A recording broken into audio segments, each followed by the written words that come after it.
on our webpage after having obtained approval of the speakers. First, we shall listen to opening remarks by representatives of the OECD and the European Commission. Allow me to first introduce Mr. János Bertok, the Director of the Public Governance Directorate at the OECD.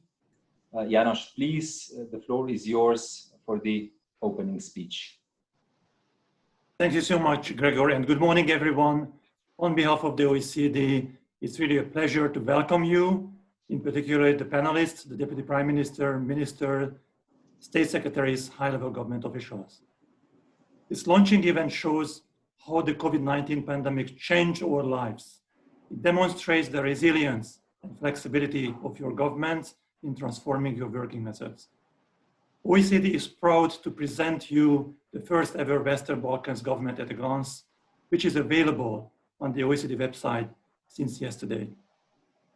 It is the result of collaboration with your staff members in National Public Administration. And thank you so much for your invaluable contribution to ensure the accuracy of data.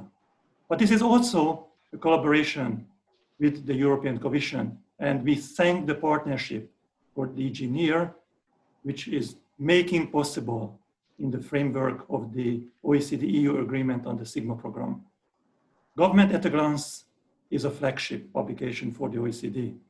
Since 2009, Government at a Glance has been delivering public service performance data and comparisons among OECD countries. In addition, we have special regional editions with non-members in Southeast Asia, Latin America, to provide data for comparison. The economic and political development of the Western Balkans, they really make it imperative in order to provide this evidence-based support. And I'm really glad that the Government at a Glance provide new perspectives. This complements to the standards of Sigma assessment by providing broader substantive coverage. For example, it covers judiciary and major public services, such as education, healthcare. These are particularly important in the current context of the COVID pandemic. It enables comparison between the Western Balkans economies and the OECD averages, including many of the Central Eastern European countries, also members of both the European Union and the OECD. Government at a Glance is adding important value in providing insights in public governance system and how to reform and how to track the progress. The EU integration has been a major driver of public governance reforms in the region, benefiting citizens, but also businesses. Significant progress has been made in terms of convergence, and the Government at a Glance West Balkan shows many of the strengths of this region, such as stable public finance, and also the progress, significant progress in establishing business-friendly environment or improving gender balance in public life, in governments, in parliaments. It also reveals weaknesses and gaps, similarly to other OECD reports, and encourages additional efforts, for example, on rule of law, integrity, professionalism of top managerial civil servants. The purpose of the Government at a Glance is to provide you, policymakers, both at the political and administrative levels, the necessary evidence-based, the comparative data on relevant aspects of public governance in order to inform your future public policy decisions. The Government at a Glance is released in the COVID-19 context, and it certainly sheds new light on the findings. There is no doubt governance matters more, much more than ever. The crisis will have long-term transformative effects on public governance. Actually, the digital transformation is just an example or meeting how we are changing, transforming our working methods. So we hope the Western Balkan Government at a Glance will support you, inspire governments in the region in designing reforms with impact on public governance system. This launch event is an opportunity. It's an opportunity for shaping an evidence-based dialogue. We are looking forward to discussing the most relevant aspects of this report and also the potential future impact. Thank you so much for your collaboration. We're looking forward to continuing this dialogue. Thank you. Thank you so much for your comprehensive and inspiring opening speech, János. I now pass the floor to the representative of the European Commission, Mr. Florian Hauser, the team leader of the Center of Thematic Expertise on Public Administration in DG NEAR. Florian, over to you. Good morning. Good morning, Gregor. Good morning, János. Good morning, all participants. And I'm really excited to be here and join this event. And I just wanted to share a couple of reflections and echo János' words. You know, this, so first of all, maybe on the government at a glance. And there I remember before I joined DG NEAR, and I only just joined in March, I worked for another commission service. It's called the Directorate General for Reform. And as such, I was also the EU representative at the OECD's Public Governance Committee. Yeah, and there you have all the OECD members, including USA, Japan, Korea, and what I saw there is, first of all, the understanding of the importance of good governance and quality of public administration. And the government at a glance is really the flagship publication. And of course, you have some comparative data in this publication, but I think all the countries are really interested in the learning aspect. It's not about pointing the finger, one is better, one worse, but every country always continues to learn on how to improve their public administration, especially in times of crisis like this and in this unstable environment that we face. And also because we have here with us countries that are candidates or potential candidates to join the EU. And I wanted to reflect a bit on previous enlargement rounds, because the topic of public administration is not so easy. It's, on the one hand, it's not an official EU policy. Yeah, so there's no hard key. It's very much for every member state how to organize. And in the pre-accession period, we put a lot of emphasis on the quality of public administration, because we know that you need to have good governance and administration in order to be a successful member of the EU. Now, what we had before, countries thought, okay, I need to make a lot of effort to join the EU and improve my administration. And once I'm a member, I can do whatever I want. Now, I think the times are changing there now as well, because also among the EU members, the EU has now an annual review process. It's called the European semester. And the topic of public administration is becoming increasingly important. In fact, my colleagues are working on an assessment framework, and it's in fact modeled on the approach we take with Sigma. So this is a topic that will never go away, and it's something that is relevant for every country. Just to give you some examples, because times are changing so quickly. So if you think of what is a successful country, maybe you think of Germany, yeah? But Germany has a strong and stable institutional framework and administration. But recently they found times are changing and the administration has not caught up. For example, Germany has really been falling behind on the digitization of the administration. And that is a huge cost for the country, and the quality of public services suffer because of this. So Germany actually got a recommendation from the EU in this regard. Or a more practical example, when you know, because you also expect to manage investment with your own money or with EU money. And you know, you might remember that Germany tried to build an airport in Berlin, and they didn't do very well because they didn't really have the capacity to manage infrastructure, and the cost to the citizens and taxpayers is in billions, and it's also thing. So quality of public administration and governance really matters, and it matters to everybody. Yeah? And I'm very happy that the Western Balkan countries were able to be part of this government at a glance. I think it's also a recognition of all the reform efforts. And I'm very happy we have today this launch event. And I also want to thank the OECD and especially Sigma, our main partner. So the Sigma program is really our main assessment tool. It has been for the last 25 years and it continues to be. And this is where we do all the detailed assessment with every country. But I think the government at a glance is a very nice complementary assessment and provides an overview. That's why it's called at a glance. And I think it's also very accessible and very interesting to read.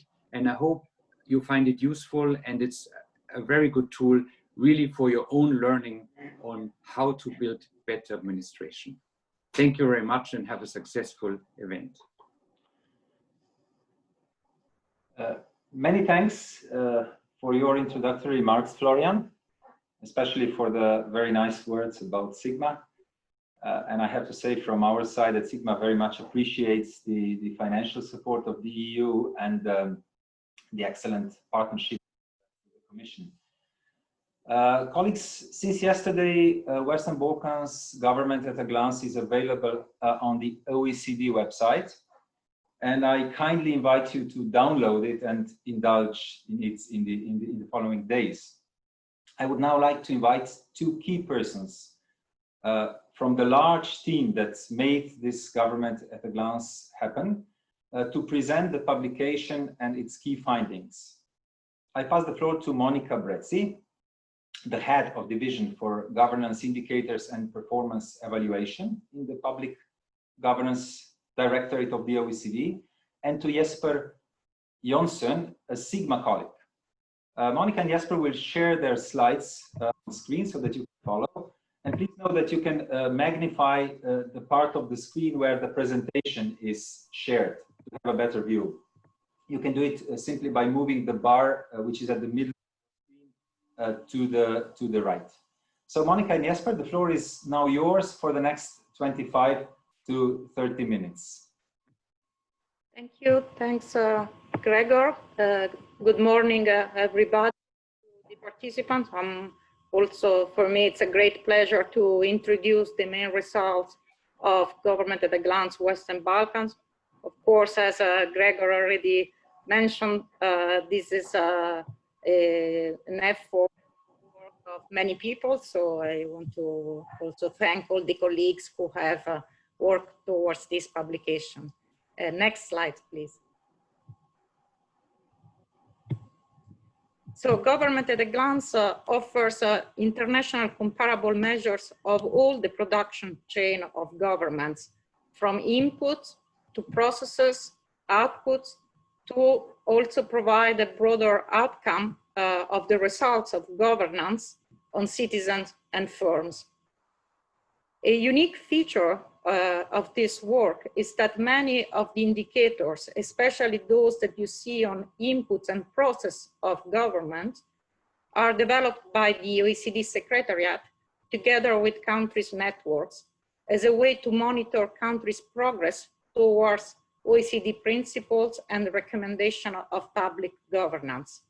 In the last decade, in fact, more than 10 recommendations on public governance have been adopted by the OECD Council, including on transparency and integrity in lobbying in 2010, on public procurement in 2012, budgetary governance in 2015, so on so far, until the most recent on public service leadership and capabilities. And the capacity of public administration as a key element was just mentioned by Florian.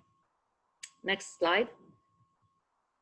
So Government at a Glance is one of the OECD flagship publications that we update for the OECD member countries every 2 years. And since 2014, we have also broadened this exercise to cover other regions, such as the Latin American countries, Southern Eastern Asia, and we are very glad now to have also the Western Balkans to complement the work done by Sigma in the region. Government at a glance is a key tool for practitioners and policymakers to help them to better understand their own practices, demonstrate their progress over time, benchmark their own achievement through international comparison, and again, as Florian Hauser already mentioned, learning how to improve the exercise of public administration. Next, please.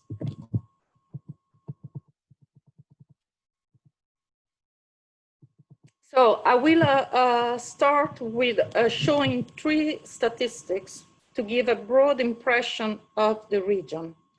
Starting with the good news, public finances in the Western Balkan region are solid, with an average fiscal balance close to equilibrium and comparatively low public debt, as you see from the graph on the left. Importantly also, public investment in the region remain high, averaging 3.9% of GDP in 2018, although it fell at a faster pace than in the OECD and EU countries. Obviously, the relative stability of the public finance in the Western Balkan economies is a key factor with regard to establishing the necessary room for maneuver in the face of the current COVID-19 crisis. Next, please. Next. At the same time, the region is vulnerable to external shocks, such as, again, the current crisis, with an unemployment rate that is still, I think this is, you have to go 1 slide up. Thank you, sorry. So as you see, one of the weaknesses of the region is still a high unemployment rate, which is 3 times higher than in the OECD area. Next. Also, citizen trust in government, which is of course a critical factor to carry out ambitious reforms, remains low. 34% of citizens report trust in their government compared to 44% in the OECD EU region.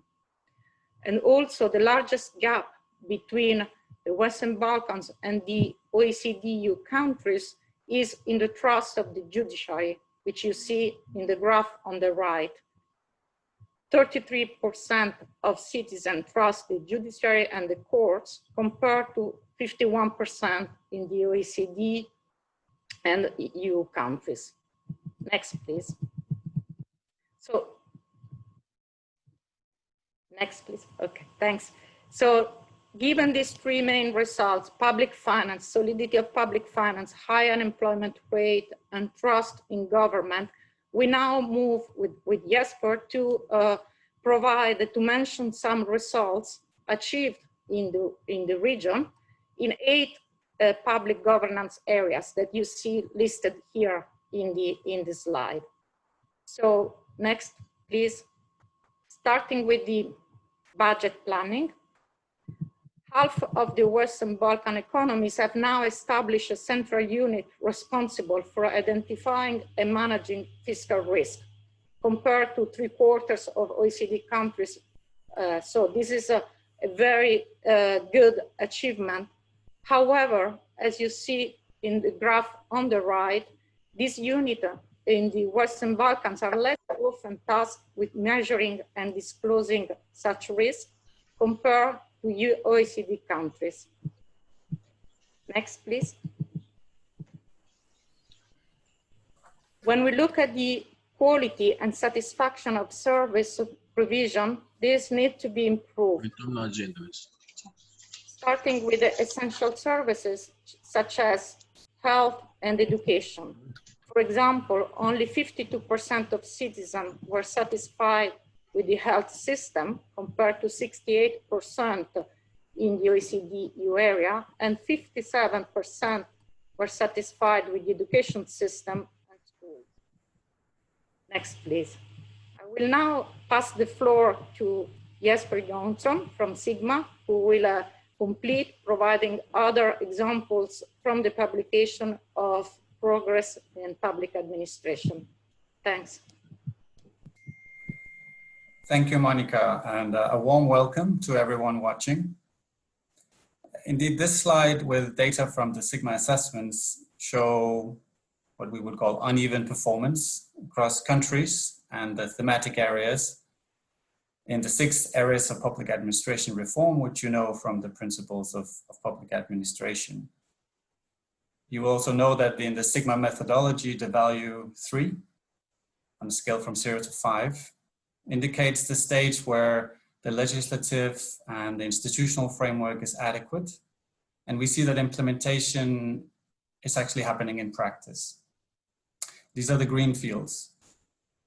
And the dark green fields show where citizens are actually starting to see actual outcomes of the government's work.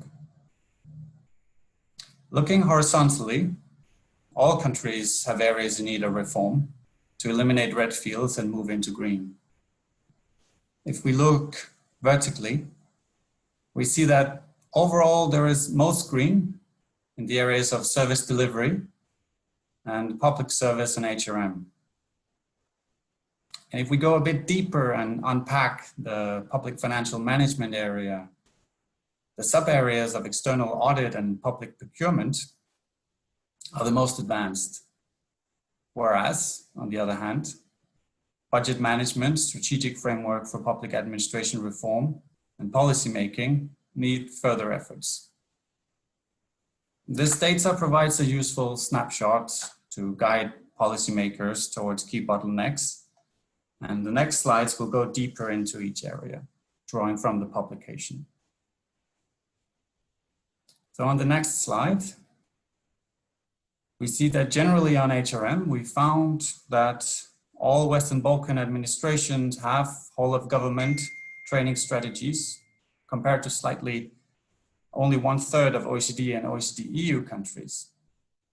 But when we zoom into senior managers, as shown on this chart, we see a lack of centrally defined skill profiles and performance management schemes.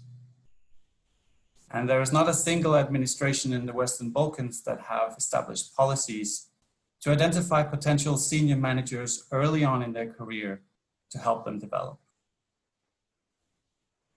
The next slide speaks to gender equality. On gender equality, we found that all Western Balkan economies have introduced gender quotas in recent years.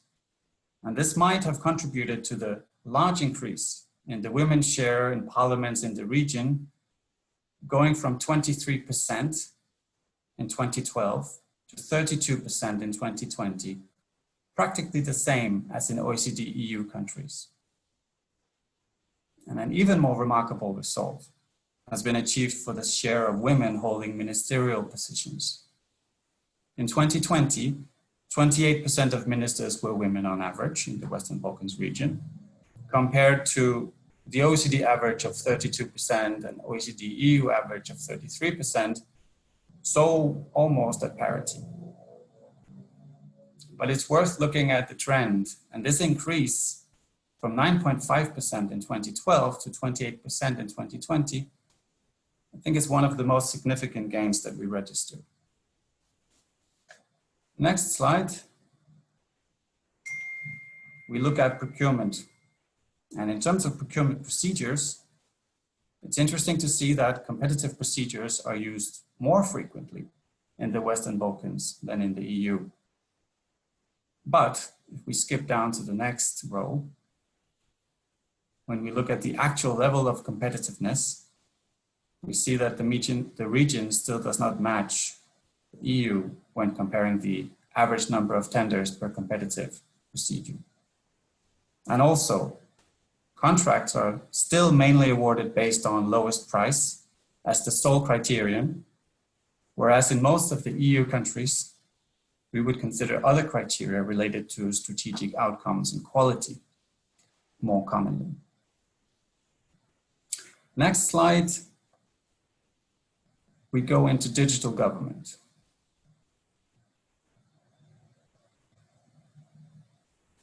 Here we see that the Western Balkan economies are performing their best in services to businesses in general, showing improvements in particularly digital services. However, there's been less gains in citizen-oriented services. And this overall trend might be explained by looking at the main advisory and decision-making responsibilities of the public body leading and coordinating digital government policies. And that's the chart on this page.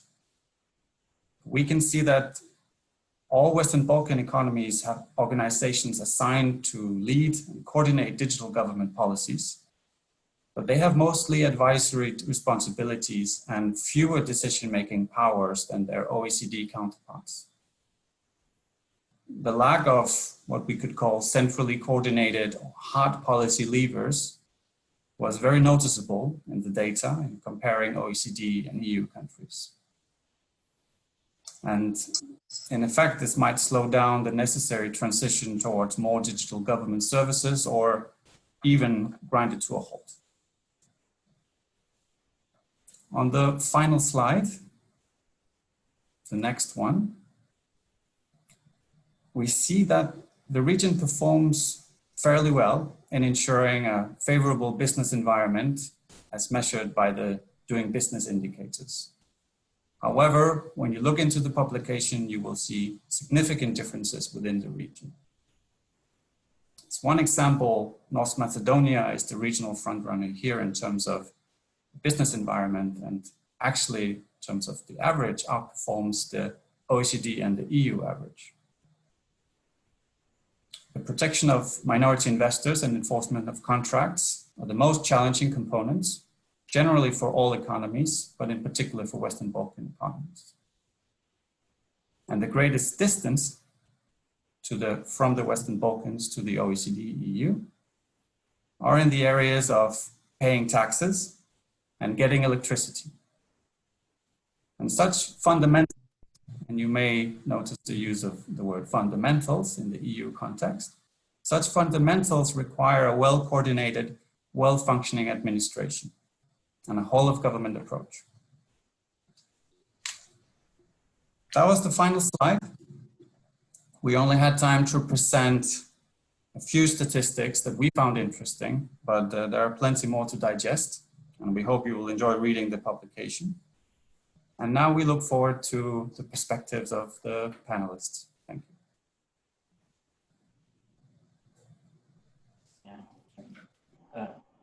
Thank you very much, Monica and Jesper, for sharing with us the essentials of the government at a glance.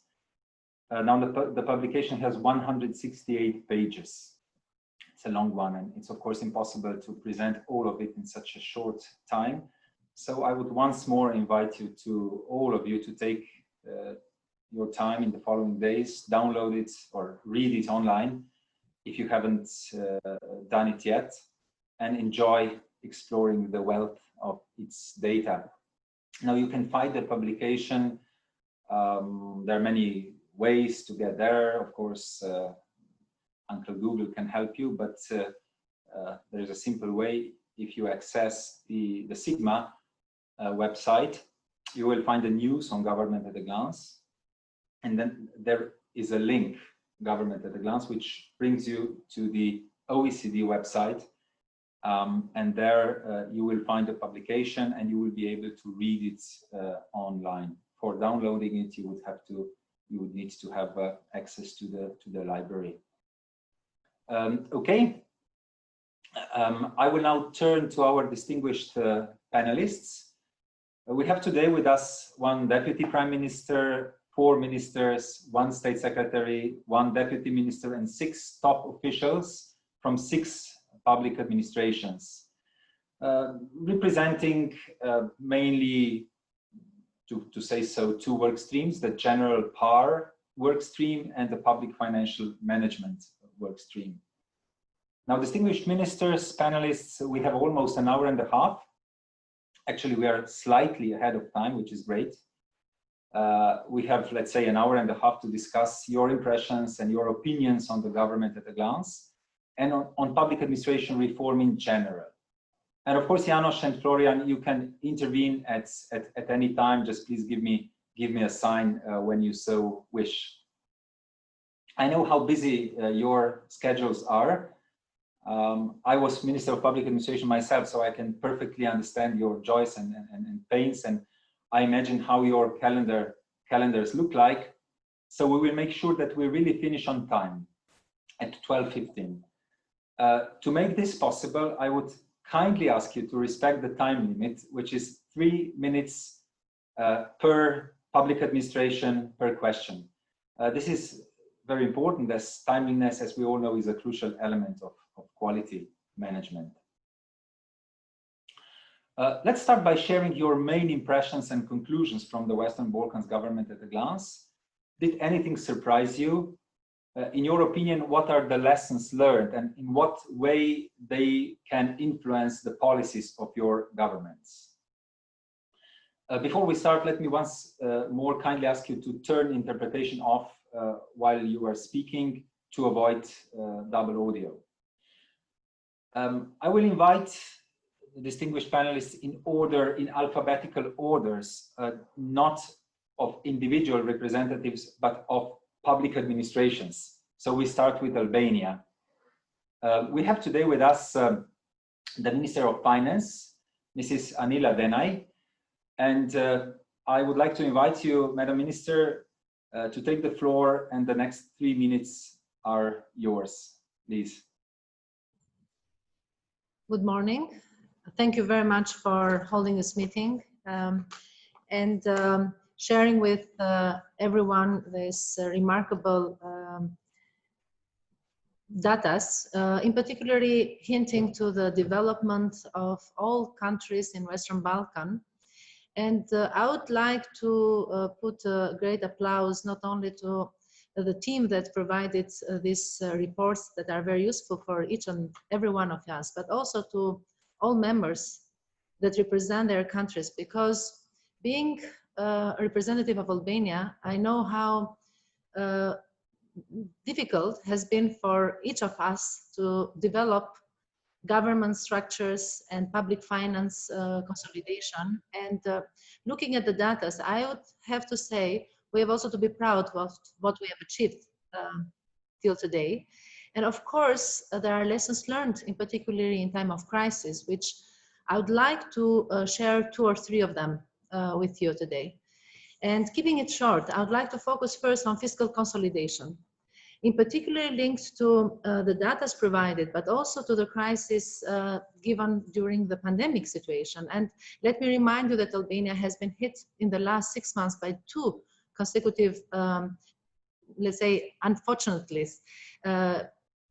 the earthquake of November 26th last year and the pandemic, where definitely it indicates that coming from 5 years fiscal consolidation, it was a very good path in building also expectations of overpassing the immediate emergency situation, and also building on the future expectations. So the fiscal consolidation is something where definitely the countries that have worked upon have contributed the most during this situation. And second, the importance of the governments, but also in relation to digitalization. In Albania, for some times now, but in particular in beginning of this year, one of the priorities that the government had put in place was services, and the services linked to digitalization in providing service to public and to individuals on best quality and the most transparent manners. Definitely with the period that we are living, this becomes much more striking. And we aim at reaching, at the end of 2020, 94% of our public services to be an online and through digital instruments provided. Last but not least, one of the things that Albania was also rated high was in related to gender equality measures that have been undertaken, but also some results very clearly marked.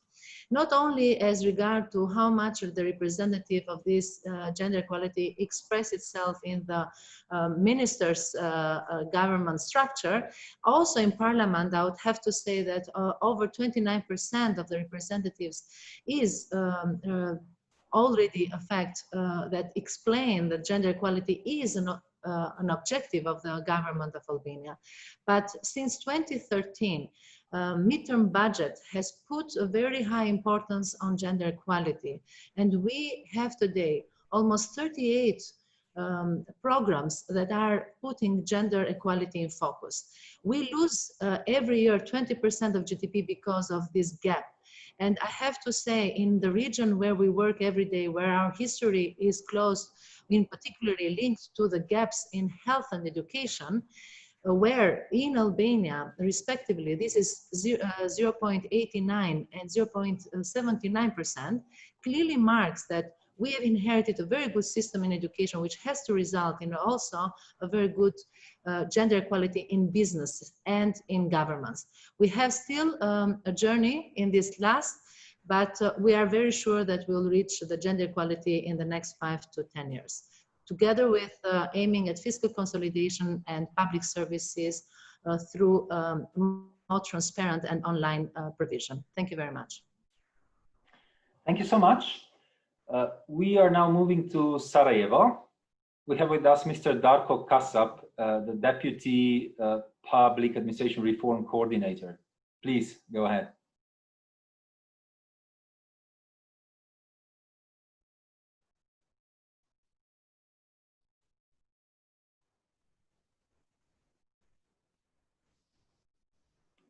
Mr. Kasap, can you hear us? Are you with us? Would you make sure that you've turned off your maybe the interpretation to make sure that when you take the floor? Yes.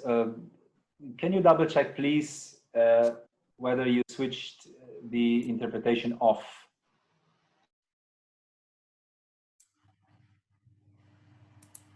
Okay. Great. Perfect. Go ahead, please. Kao što sam rekao, znači veliko je zadovoljstvo imati ovakvu publikaciju koja omogućuje komparativno praćenje rezultata učinka. Performance results of the country in comparison to regional countries and the countries having a similar tradition and structure, and the possibility to compare ourselves with some other more developed countries, OECD and EU countries. In the case of Bosnia and Herzegovina, one of the biggest challenges in this stage in the preparation of the publication was how to aggregate the data for the entire Bosnia and Herzegovina in order to be comparable. And I think we were successful in doing it, although some internal differences caused by the complexity of our system are still visible in this report. One of the efforts was to ensure the harmonization of legislation. And this publication clearly shows that the issue, the investors are not interested in investing in the countries where there are 14 different rules. And I think we in Bosnia and Herzegovina should take the lessons from this and to go towards harmonization of the legislation. Additional problem that is reflected in the report.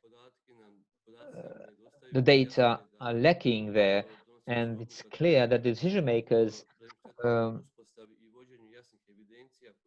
to have clear records which will be necessary to our future work. I cannot say that I am fully surprised. I was somehow surprised by the data that the citizens of Bosnia and Herzegovina, in comparison to other countries of the OECD and EU, have such a low trust in. Also, for me personally, some of the economic indicators were surprising. First of all, the data pointing out to fiscal sufficit and sufficit in primary fiscal balance, low level of public debt, lower than the EU or OECD countries. I believe my colleagues from the ministry, and it is clear that we need to, and we hope and believe that government members at all levels will take their time to study carefully this publication, and that some of their decisions will be focused towards removing, eliminating the problems or achieving better results. One of the key issues is the area of digital government, and I hope that this publication will help us to convince the decision makers in Bosnia and Herzegovina with big capacities in IT sector. I'm talking about private companies, and this potential has to be used and to be adjusted to the global movement. So much for the initial comment. For the PFM specialists, colleagues, PFM specialists from Bosnia and Herzegovina, we will have questions later on in the course of this discussion. We are now going to Pristina. We have with us Mr. Besnik Tahiri, the Deputy Prime Minister. Please, the floor is yours for your impressions and conclusions that you have drawn from the government at a glance.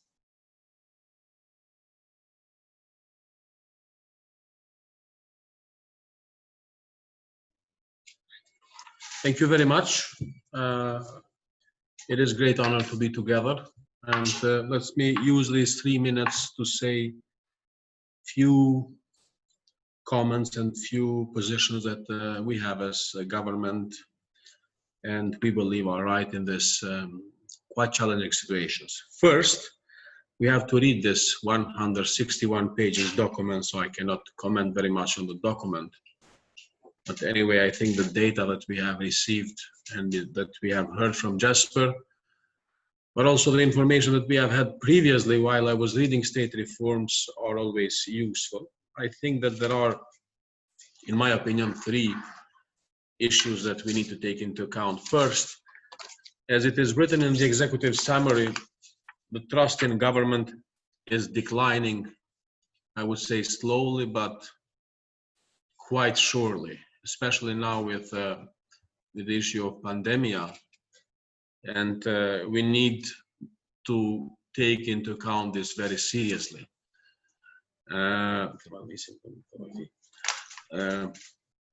Why I'm raising this is because, you know,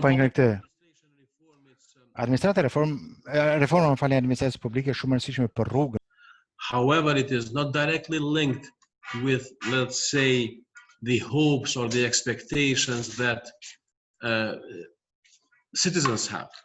So in this regard, we need to link all these reforms, all these interventions that we believe are the right one for the future of our country and for the effective and efficient and accountable public administration, with the contexts that we have in our own countries. And I think this is one issue, because with this, we would basically start building up the trust, which is somehow in the quite challenging mood. Second, I want to reiterate one issue which is becoming a global problem. And as a global problem, we are having a problem with fiscal consolidation. So I was discussing with mayors, with ministers, with Minister of Finance, the entire generation of funds, generation of on-source revenues from municipalities.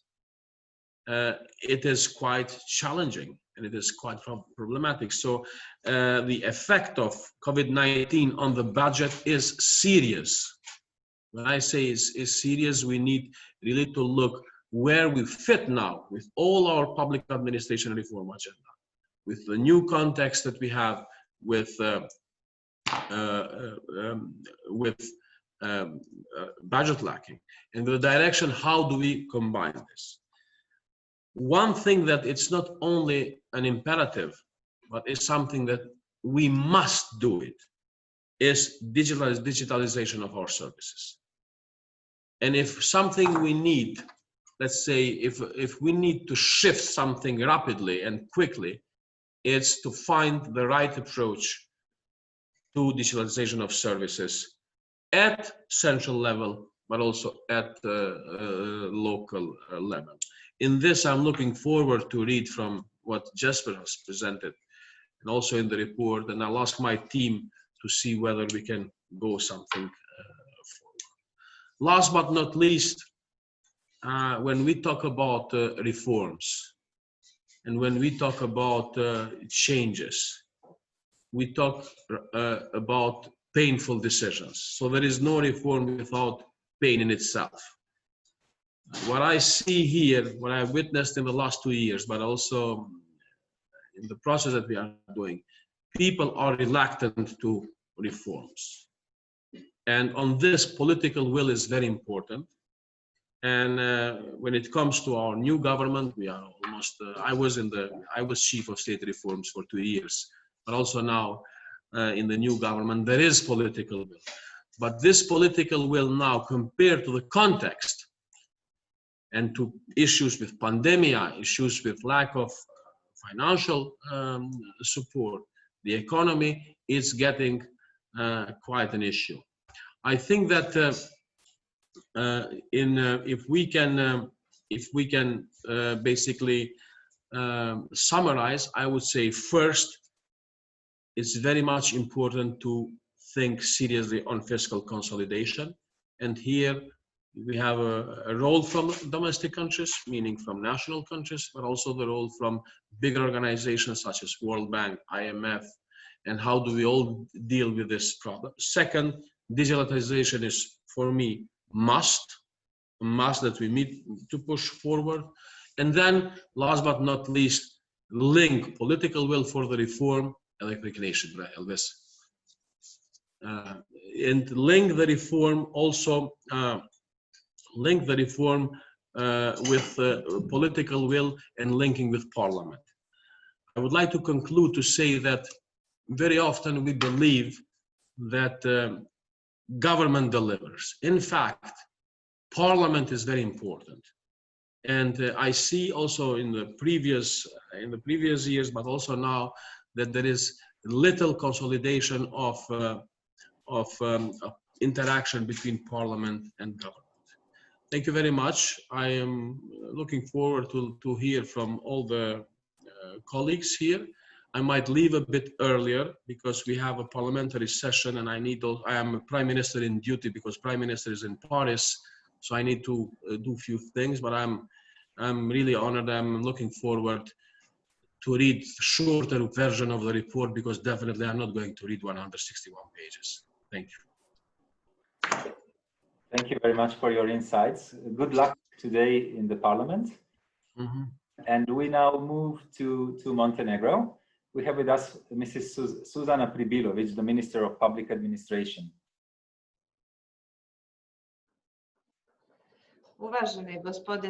Dear Mr. Virant, dear colleagues, ladies and gentlemen, it's a great pleasure to me to be with you today, and allow me at the beginning to thank you for the support offered by Sigma so far, which has been successful through the activities in the improvement of the public administration reform in Montenegro.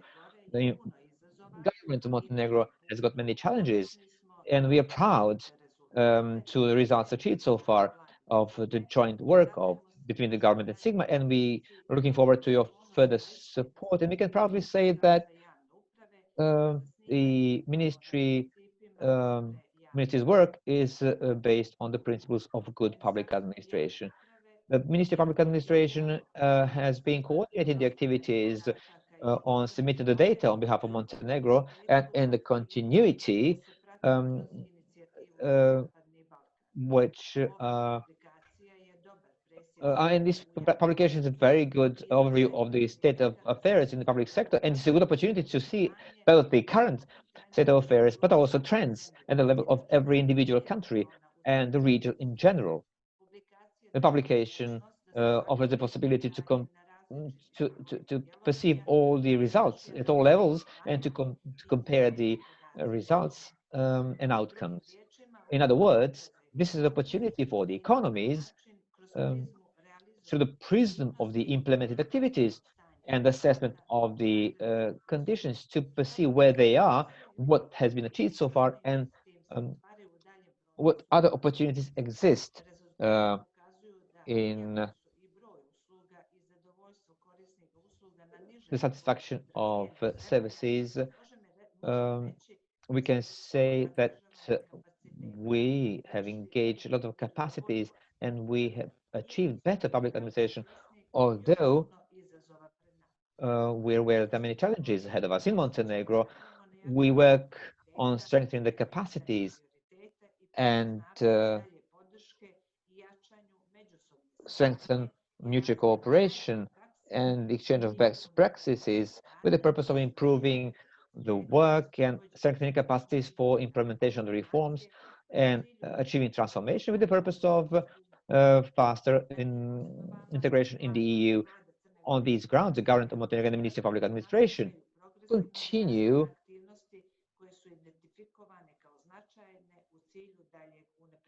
which is important as such. Thank you very much for this intervention. Now, from North Macedonia, we have two ministers, Mr. Damian Manchevski, the Minister of Information Society and Public Administration, and Mrs. Nina Angelovska, the Minister of Finance. And the agreement is that the ministers will share their time on this first discussion question, to share their conclusions and impressions on the government at a glance. So I will, of course, give advantage to the lady. So Ms. Angelovska, please go ahead. The floor is yours. Thank you very much. Good morning, everyone. It's a pleasure and it's a very useful meeting. I will try to read the 160 pages. I tried to scroll over the past week. I will try to be very brief because we will have the chance later to discuss on the public finances and the reforms. So just to give a bit of a how we see and how useful this report is to North Macedonia in terms of public administration and public finances and overall governance as a country. You know, usually most of the time you think you're doing good, but unless you compare it to others, we don't know how well we are performing in certain areas. There is one very famous statistician, you might know the joke when they asked him, how is your wife? He said, compared to whom? So it's always about comparing ourselves. When we are designing the next year KPIs and indicators, we are of course taking a look at how we have done the previous years, but definitely we cannot see how we are doing, how fast, or if we are lagging behind in certain areas, unless we compare to our peers and neighbors in particular, as this report states out very clear. So I would just say that we find this report very useful. What is surprising, to answer the few questions, is that we are actually doing pretty good in areas that we did not expect that we are leading. Like, for instance, that we're the only country that have public-private dialogue with economic operators in terms of public procurement. Like that we are doing very good comparing to neighbors in terms of gender equality, in terms of public finances, in terms of public debt prudent policy. So I would say, of course, there are pinpoints where we can do much better. I've heard all the other ministers pointing out digitalization. So me and the minister, I will leave the floor in a few seconds to him, are very, very keen and aware of how important digitalization is. And we see that this COVID crisis has put our minds and dedication in fifth gear in terms of digitalizing our services, public administration, and our society as general.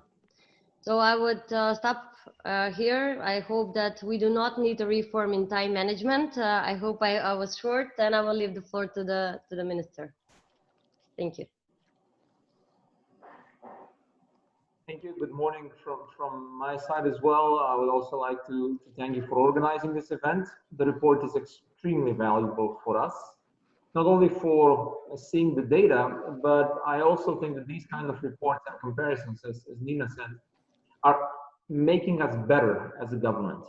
And this is why we so much insisted also on starting finally the EU negotiations process, because we really think that throughout the negotiations for EU membership, the government is going to become better for the citizens and for the businesses.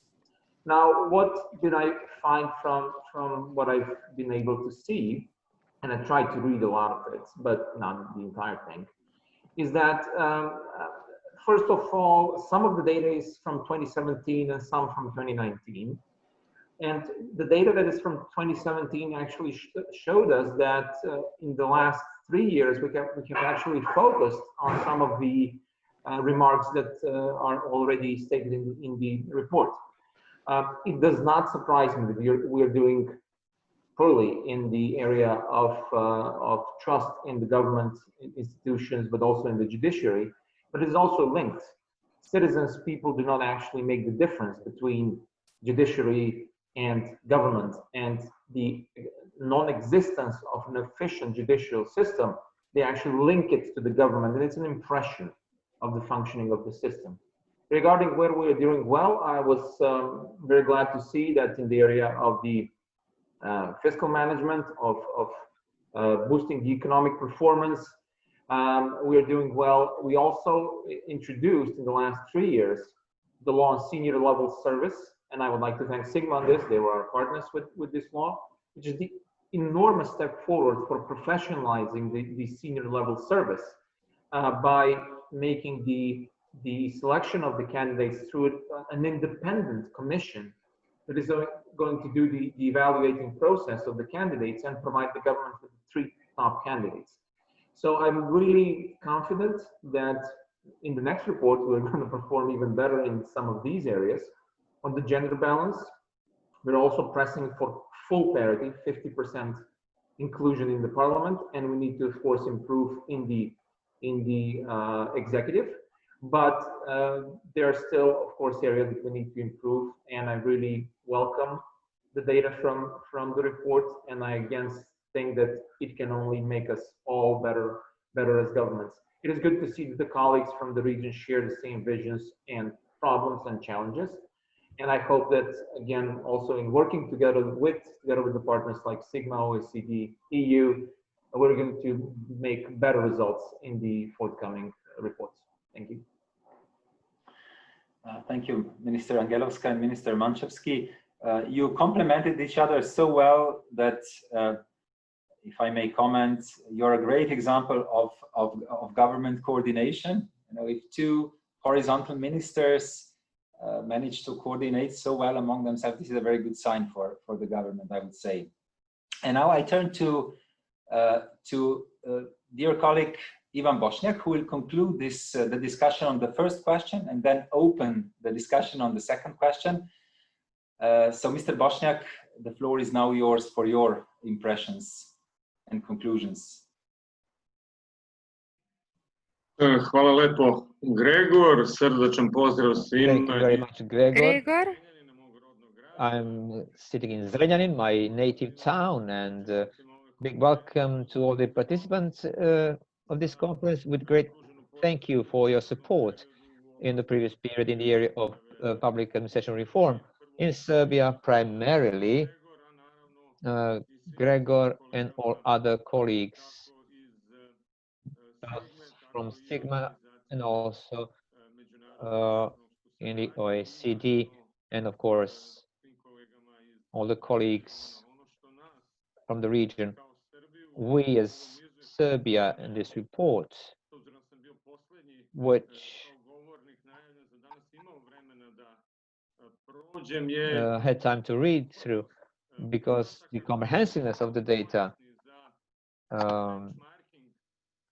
which will be interesting for the benchmarking in the region. It seems to me that thanks to the dynamics that happens in our countries, I can point out to a shortcoming, which is the fact that perhaps citizens should be involved also in the perception for some future reports, and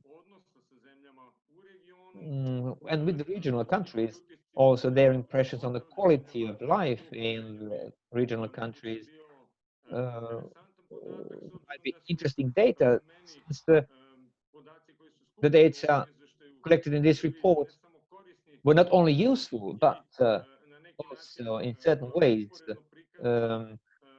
showed in a comparative way and quite interesting what we as the government, which ended a 4-year term, I would say also a 6-year cycle of the reforms that Serbia has implemented so far successfully. I would say that the trust in government has been shown as a significant information. This growth is shown also, or was shown in previous election, and I believe that the challenges that the COVID crisis has brought to all of us will be successful exactly thanks to this comparative report, but also to the possible regional cooperation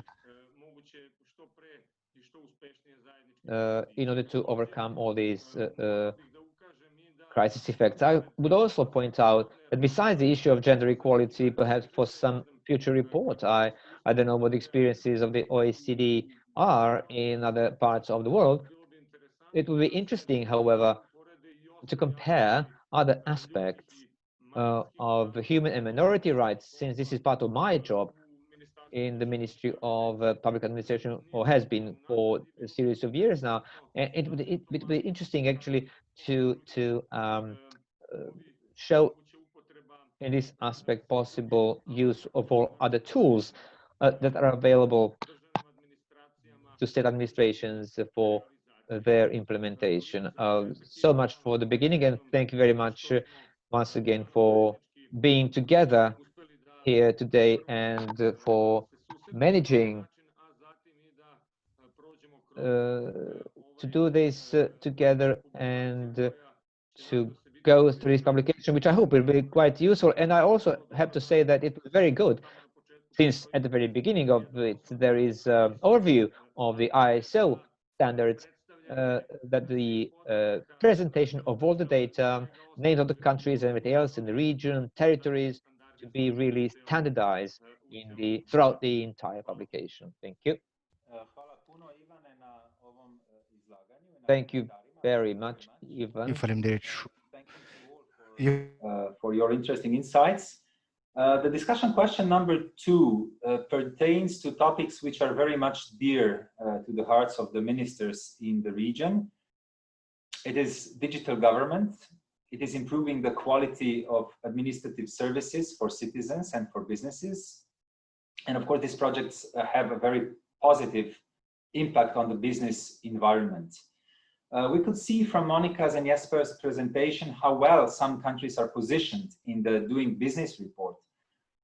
Just to give an example, in the category of construction permits, Serbia is on position number 9, North Macedonia is on position number 15. These are really excellent results. And there are excellent results from other public administrations as well. And I would like to ask you all, or each of you, to share, of course, within the very restrictive time limit of 3 minutes, one example of a good practice from your country that could inspire your peers in the region and maybe even beyond. This time we will apply a reverse order. So I will first give the floor to State Secretary Bosniak. And I have no doubts that you have a great selection of examples, and probably the most difficult challenge for you is to pick one of those. So please, Ivan, go ahead.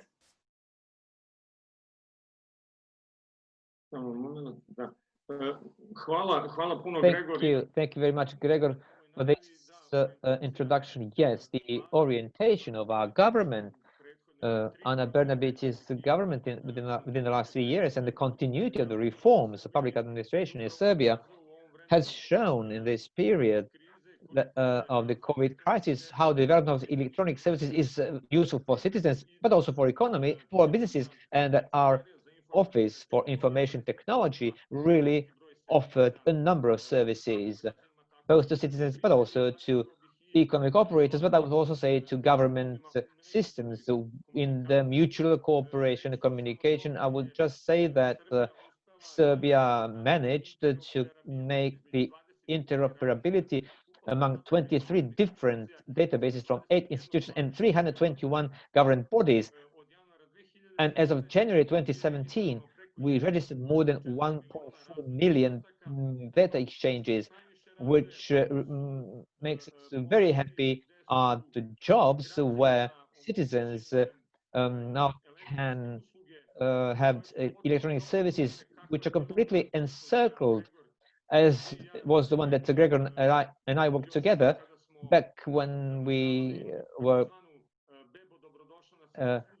ending the baby welcome about the newborn baby. Now this was expanded to the entire territory of Serbia at the local level for the registration of children into the kindergartens, and the most recent is to have the enrollment in the elementary schools. We hope that at the beginning of the new school year we'll be able to present also the presentation, the enrollment into the high schools and faculties.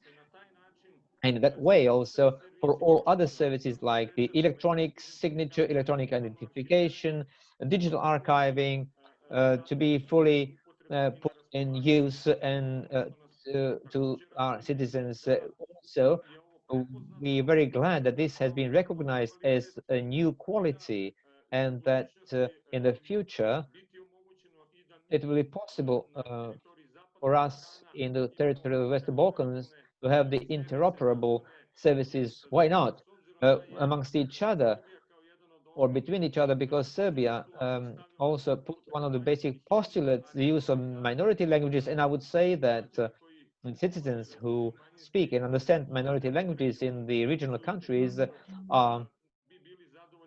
would be satisfied very much to have this possibility also for the services to be delivered also in this way, or rather for languages that are spoken in the territory of the Western Balkan countries really to be used for the communication with their own governments.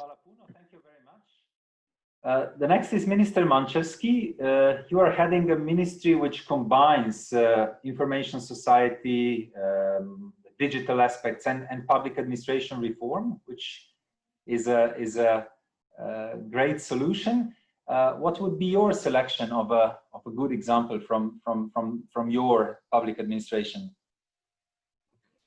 I would have to say that one of the pillars of the reform of the public administration, especially in 21st century, is the digitalization, and it cannot go one without the other. From our experience, especially during the crisis, of course, the e-services were a key enabler for a lot of things to happen. But I would have to say we have previously set the basis for this. So we've already have a functional central electronic population register based on which the citizens have an active EID. We have a new national portal for e-services through which, through a central gateway, we offer 18% of all services offered to the citizens are already electronic and go through the central gateway. And this was the foundation for us to be able to deliver during the crisis.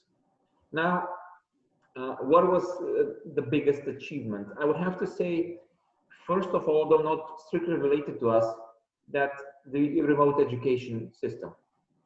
Together with the Ministry of Education, we have been able to organize ourselves to organize the educational process remotely for the children in the primary and secondary schools, but also in the universities.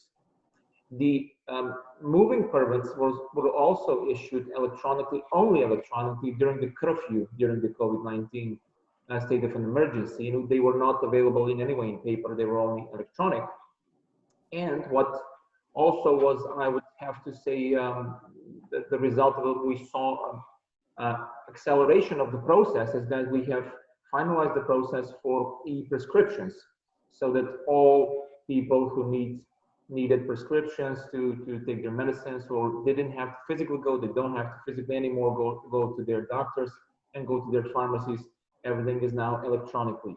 So these were, I would say, the three major achievements, if I have to pick from the many things that were conducted during the crisis, that not only helped us a lot during the crisis, but are going to stay for a long-term achievements and positive results out of this crisis. So we see something positive out of this entire negative situation. We have to continue in this way, of course. We are currently engaging with EU financial support in a project that's going to allow us to digitize the key registers in the country and create additional 250 web services. So basically, I would have to say sometime next year, we're going to have significant increase of services to our citizens through the central gateway, through the national port. Thank you. Thank you very much. This is very interesting indeed. Minister Zuzana Pribilovic, what would you like to share with your colleagues in the region and beyond?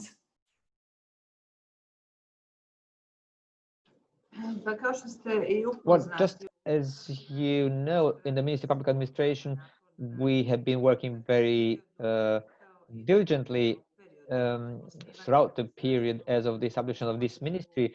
With the support of the government of Montenegro, we initiated and implemented a number of activities with the purpose of the improvement of the work of the public administration, to the implementation of the activities defined by the PAR strategy. The progress was achieved, and it was recognized in the European Commission report, showing that the satisfaction of citizens to services delivered in Montenegro has been highest ranked in the region. I remind you that in 2019, the degree of satisfaction of citizens with our services rose to 66% in comparison to 2017, when it was only 42%. This data also can be visible in the regional research, where Montenegro is the country where even 51% of people are satisfied with the administrative procedures, and we're also the most open government in the region, which can be conferred to the regional research, which was done by the civil sector. Montenegro in the previous period adopted a series of new laws. Legislation was very active in the way that we now save the time of our citizens and the economy, and eliminate unnecessary costs in the area of the civil service system. We improved the normative framework for the establishment of merit system-based employment and career development, especially regarding the high managerial staff. The new legislation created conditions for cost-effective local administration capable of delivering high-quality public services.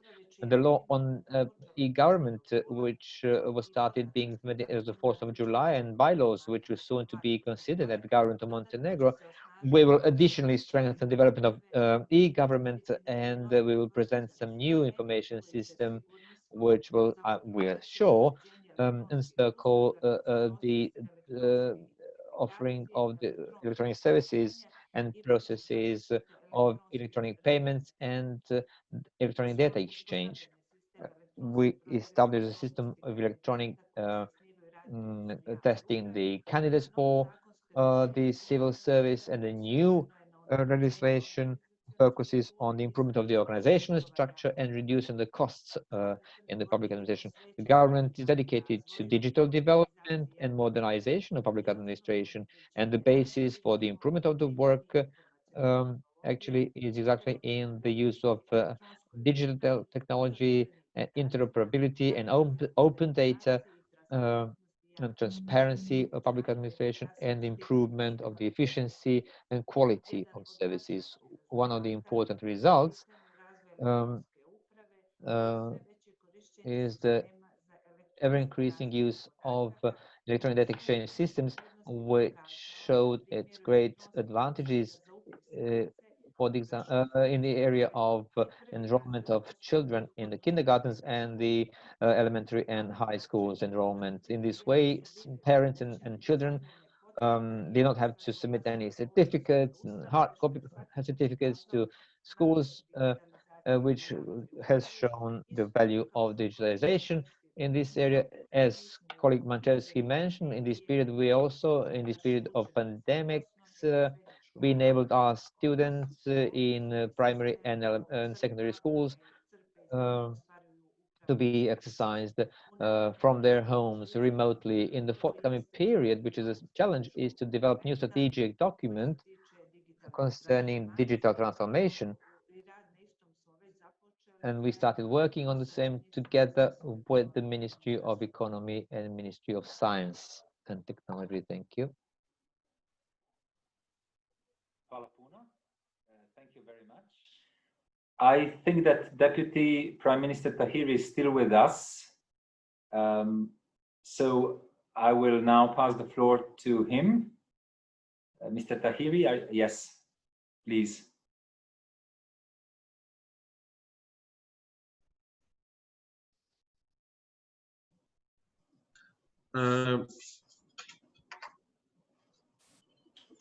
Thank you. Thank you very much. Once again, Jesper, thank you very much. While I'm listening colleagues from Western Balkan countries, first thing that comes in my mind is that how similar problems we have. So the question, or let's say the demand from the OECD and from Sigma is to be more concrete. How would you pack all these common problems with some common solutions? So my request to you, Jesper, is we have been working together for 2 years in the public administration reform, is please, if you could somehow, I saw the executive summary and I saw the data, which is very important because we are having a very serious research. We have a document which would be a great opportunity, let's say a great weapon for us that are champions and let's say agents of change in our country. But how we can somehow, is it possible that you draw some common, let's say, intervention in this particular situation in order that we improve issues that you have been raised at Government at Glance publication? This is first. So I don't want I want to be more practical, and as we work together, you know that I'd like to move things forward. So my first request to you is, can you compile a document that would be somehow our document, your document, but with our feedback that would help us to push forward in our respective governments and our respective countries. Second, I would go back again to linking the authorities and the competencies that we have with financial part. What I see as a serious problem in this public administration reform is very much we are full of reform, let's say, rhetorics, but when it comes to deliverables, somehow we lack to bring together all these sound policy interventions with fiscal part. So on this would be also something important to look at it. Third, if we can have some, let's say, from this publication, some early results, meaning some early interventions that we do it together and that we improve your statement that you have put forward in your executive summary, where you say that the public trust in government has declined or is declining. So for me, these are the three, let's say, issues. First, to translate this great publication, voluminous publication, into a common agenda that we are going to push forward in our respective countries, but always arguing that this is not only a problem in my country, but it is a problem that is widely.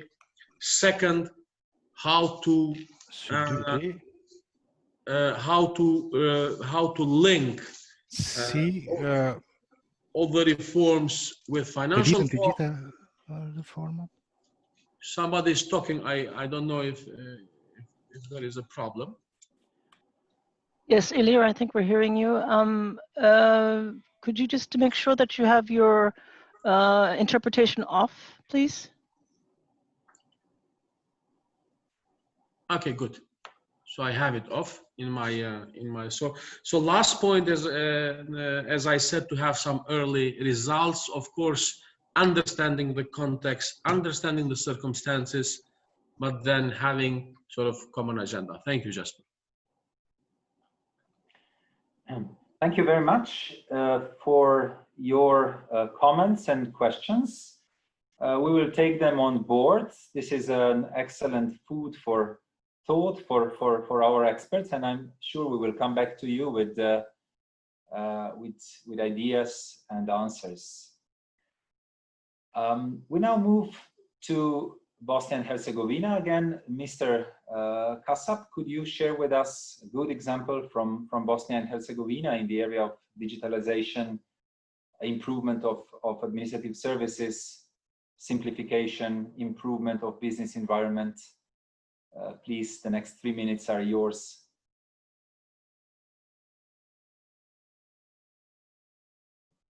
Maybe you have to unmute yourself. I think you are muted. So can you please unmute yourself? Yes, thank you. Okay. Pa već sam istaknuo da Bosna I Hercegovina prema podacima koji su I already mentioned that Bosnia and Herzegovina, in relation to all the countries in the region, has not gone far in the digital transformation area, although the PAR reform, the first reform was started in 2006 to modernize our public administration and increasing its efficiency. The data that we can see in this publication, however, show that we have not been so successful. Bosnia and Herzegovina, unfortunately, does not have the digital strategy which all other countries of the Western Balkans have. We have just started with digital signature activities, so I believe until our next report there will be applicable in Bosnia and Herzegovina that we will be managed to do it. As for in 2018, we created the strategy for the reform of public administration, which unfortunately only 15 days ago was adopted at all the levels of the government in Bosnia and Herzegovina, so that we do have a lot of problems. We were working in parallel on the action plan, which luckily now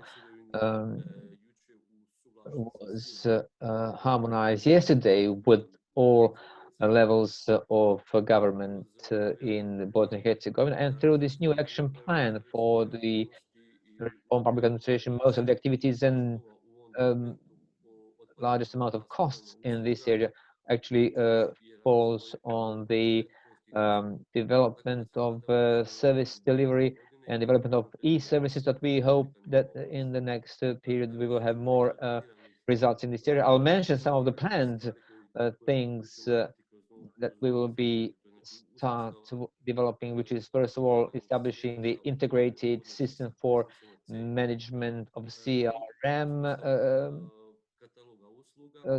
catalog of services, which will join basic IT system, establishing joint electronic record, e-payment, catalog of IT projects, and rationalization of services, and then also at the operational level to establish internal social network. We also planned to develop registers for citizens and businesses to establish the one-stop shop for the economic operators so that they are able to find information that they need, and for the services delivered by the institutions, the electronic points in one place, electronic and mobile versions of those. Unfortunately, we can see in this report that in Bosnia and Herzegovina, whilst paying taxes, we need to make 33 payments. Unfortunately, we need to use many hours to effect this. I hope that we'll be able to improve for the next report, especially thanks to this new action plan. Additional impetus comes from the citizens and international organizations, which are quite ready and capable, especially in this pandemic crisis. We now have a mobile application, Citizen, which enables more easier communication between the citizens and the local administration, referring only to several municipalities in Bosnia and Herzegovina. The primary purpose of this application is for citizens to be able to send complaints and questions into a local administration within 5 clicks. And within 48 hours, they then receive responses. These are some minor examples which I hope will give more impetus for further development of the e-services that we are started to work on. Thank you. This round will be concluded by Mrs. Smilinda Duka, Deputy Secretary General of the Council of Ministers from Albania. Thank you. Dear organizers, panelists, and participants, dear friends, this is Smilinda from Albania. We are glad to be part of the government at a glance. It is a great tool to help us compare policies and results across countries and also benchmark as regards to performance of governance. With the focus on identifying achievements and strengthening them further, but also gaps and working across with a precise agenda. We have seen impressive findings, as was presented today and by the report, basically. Public finance is solid. That is great news, particularly in this COVID situation and where we have been analyzing the impact of COVID in our economies and macroeconomic stabilities in the countries. But from the other side, we have seen gender equality achievements, apparently across all countries. Albania is one of them. For example, over 50% of our government is represented by women. Apparently also the panelists today are 2 women, but also amongst participants, we have a lot of leadership in women presence, I would say. As regards to digital governance, I would like to shortly come to 2 areas we have been working more intensively. We have been focusing on data, using them as assets for public governance. So we have been working in 2 areas. The first one is strategic planning and finance, and the second one is e-services. As regards to strategic planning and finance, as a core of governance functions, we have been working in the last 4 years, and we have introduced 2 information management systems which are interrelated, the strategic planning information management system and the public finance information management system. I would kindly invite other countries look at this example because apparently there are great tools. We have already started to using them and tapping also into connection between finance and results and eventually also in improving public finance management in general. Another area we have been working at are e-services, I would say. Albania has the high level of user centricity amongst the Western Balkan countries. This is greatly dedicated to online services reforms that the government has implemented. We started from 2014, but 2020 was picking up with, starting from January 2020, with 500 services online. Just to give an indication of this progress, the users increased from 2.3 million a year ago into 9.5 million this year. From the other side, we have been in a position through e-seal documents to save to businesses and citizens 200 years of waiting time in the last 3 years. We aim to go 94% of services online by the end of this year. This was an excellent timing, ironically, I might say, but also for good luck, because we use eAlbania, our e-services platform, also to manage a number of interactions and transactions between the government and citizens during the COVID quarantine period. Most of our restriction measures, as well as some of measures related to opening up after quarantine, were managed through eAlbania. Apparently, this increased a lot also the popularity of eAlbania among citizens and usability, and brought a message across the society that digital government is nowadays a must, not necessarily just a choice, I would say. So I might say that due to this COVID crisis, we could basically strengthen some of our approaches as regards to digital government. The third area we're working at, for example, is e-commerce. Apparently a very important area of our economies, either in a national context, but also in a regional context. Coming to regional context, Albania as well, the same as Serbia did earlier in the talkings in this part of the discussions, would like to stimulate regional interoperability, which goes beyond cross-border interactions, particularly with the focus on the economic area, with increasing mobility of people and goods. So we believe that regional interoperability is a joint project we should work together to move ahead with more digitization, economic digitization, economic governance, besides of just public governance, if I may say so. Last but not least, I would like to use this opportunity to introduce one idea Albania has about organizing a local government regional conference, an annual forum each of the countries could organize each year in order to create an opportunity of a networking platform of good governance also at the local level.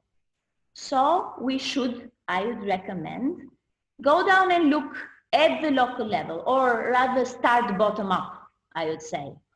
Focus more on local democracy, services, strengthen the relationships between local government units across the Western Balkan countries so they could identify more development opportunities ahead. Of course, we'll be sharing in the coming weeks more details about this idea with each of you, but I would kindly ask you to look at this and kindly ask for your support. This might be a startup point for networking platform of local government units across Western Balkan countries, but probably in the near future could also grow a further idea of a regional association of local government units in the Western Balkans. I hope I respected my 3 minutes. Thank you very much for your attention. I'll be listening to the next speakers very carefully. Thank you very much. Thank you for your very interesting intervention. Thank you for a very interesting initiative. In a way, it reminds on an initiative which is already in place. This is the RESPA and SIGMA's joint public administration best practices award competition, which will start with collecting good practices in the area of how governments responded to the COVID-19 crisis. And then in the next stage, it will encompass all areas of public administration reform. So I invite you all to check it on the Sigma website, to check it on the RESPA website. I think this will be very exciting. So thank you very much for your interesting contributions in this round. We are running slightly behind time. So I hope we will have time for the fourth very interesting question. Anyway, now we will have a discussion on the third question, and I would like to pass the floor to someone whom many of you know very well, an ex-Sigma colleague, and now a member of the Director's Office in the Public Governance Directorate, Mr. Klaas, to discuss with you the question related to public finance. Over to you, Klaas. Well, thank you, Gregor. Well, maybe first to make a point that I think the fact that we are talking about public financial management so prominently here is already something worth mentioning. I mean, 10 years ago, it wasn't at all common to count PFM as such a key part of public administration reform. So today we all understand its relevance. So this is already a difference on its own. So we have now 20 minutes to bring out a few interesting points on the outlook to tackle the foreseeable public finance challenges. The question that we were suggesting, this general question, is that what are the plans of your government to keep the public finances stable in spite of the fiscal challenges arising with the crisis? Personally, I would invite you to mention if you see that some of your administrative reforms could help in this process. So we first go to the two ministers of finance, and I first give the floor to Minister Nina Angelowska, please. Thank you very much. As noted in the report, North Macedonia considers fewer fiscal risks than most peers in the Western Balkans, which is good information. We entered into the crisis with quite sound public finances, with a general government gross debt stabilized at around 40% to GDP since 2016. In the past few years, North Macedonia has been committed and dedicated to prudent fiscal management and to stabilizing the debt, which was pretty increasing in the past, I would say, 8 years. The risk is well managed when we are speaking about public debt. We have managed to stabilize the public debt by, for instance, increasing the average time to maturity ratio by issuing the 30-year bonds, for instance. On the other hand, just a month ago, we issued the 700 million euro bond, which we had actually, even despite its COVID crisis, we were able to get the second lowest coupon rate, which shows that the confidence of the investors has not faltered at all due to the crisis. And this actually gives us a certain leeway to be able to support the economy with the fiscal and economic measures that we have been able to implement in the past period. So the projected deficit, for instance, for 2020, which is after the supplementary budget that we did in May, is set to 6.8%. And this is important to know that it's due to the conservative, I would say, and very safe planning on the revenue side drop as comparing to the initial budget. So it's not due to extensive packages of fiscal measures, but it's mostly due to the decrease and the planned projected decrease of the revenue side, which has been projected to 11.5% lower than the initial budget. So if we compare to peers, we see that we are pretty safe players in terms of the supplementary budget. What is important is that the measures that we designed were very careful, targeted measures, and we were trying to do the best and to make the maximal results with the limited fiscal space that we had. So these are temporary one-off effects that we are seeing due to the measures, but on the other hand, we have not used too much fiscal space on one hand, and on the other hand, we see that these measures are really providing are playing the role that they were intended to play, with a very clear goal set, very clear effects. We are measuring and seeing the realization of all the programs and measures that we have implemented. Of course, those are maybe similar in nature in terms of tax relief, wage subsidies, in terms of vouchers and measures to stimulate and support the private consumption, but they're also tailored to our small and open economy, so which is very important, having in mind the fiscal space and the fiscal risks. So the three extensive packages that we designed, that I mentioned, played a key role in the economic amortization, I would say, that has been caused due to the COVID. And in terms of the longer run of the public finances management and how we intend to continue the reforms, I would just point out 4 things in which we have had massive, I would say, progress despite the crisis. One of them is the organic budget law, which is the new law which will implement a crucial reform in how public finances are managed. We've been able to draft it, and we're expecting to publish it through public consultations in September, and hopefully adopt it by the end of the year. Connected to that, the second point is the IFME system, the Integrated Financial Management System, which will definitely play a key role, not only in public finances management, but also in PIMA, in public investment management, assessment, in coordinating and consolidating through one system the whole institutions, and will definitely modernize our currently outdated systems. I have to say, I'm here for a year in the ministry, but I've been able to see that we need to move faster in the reforms in public finances.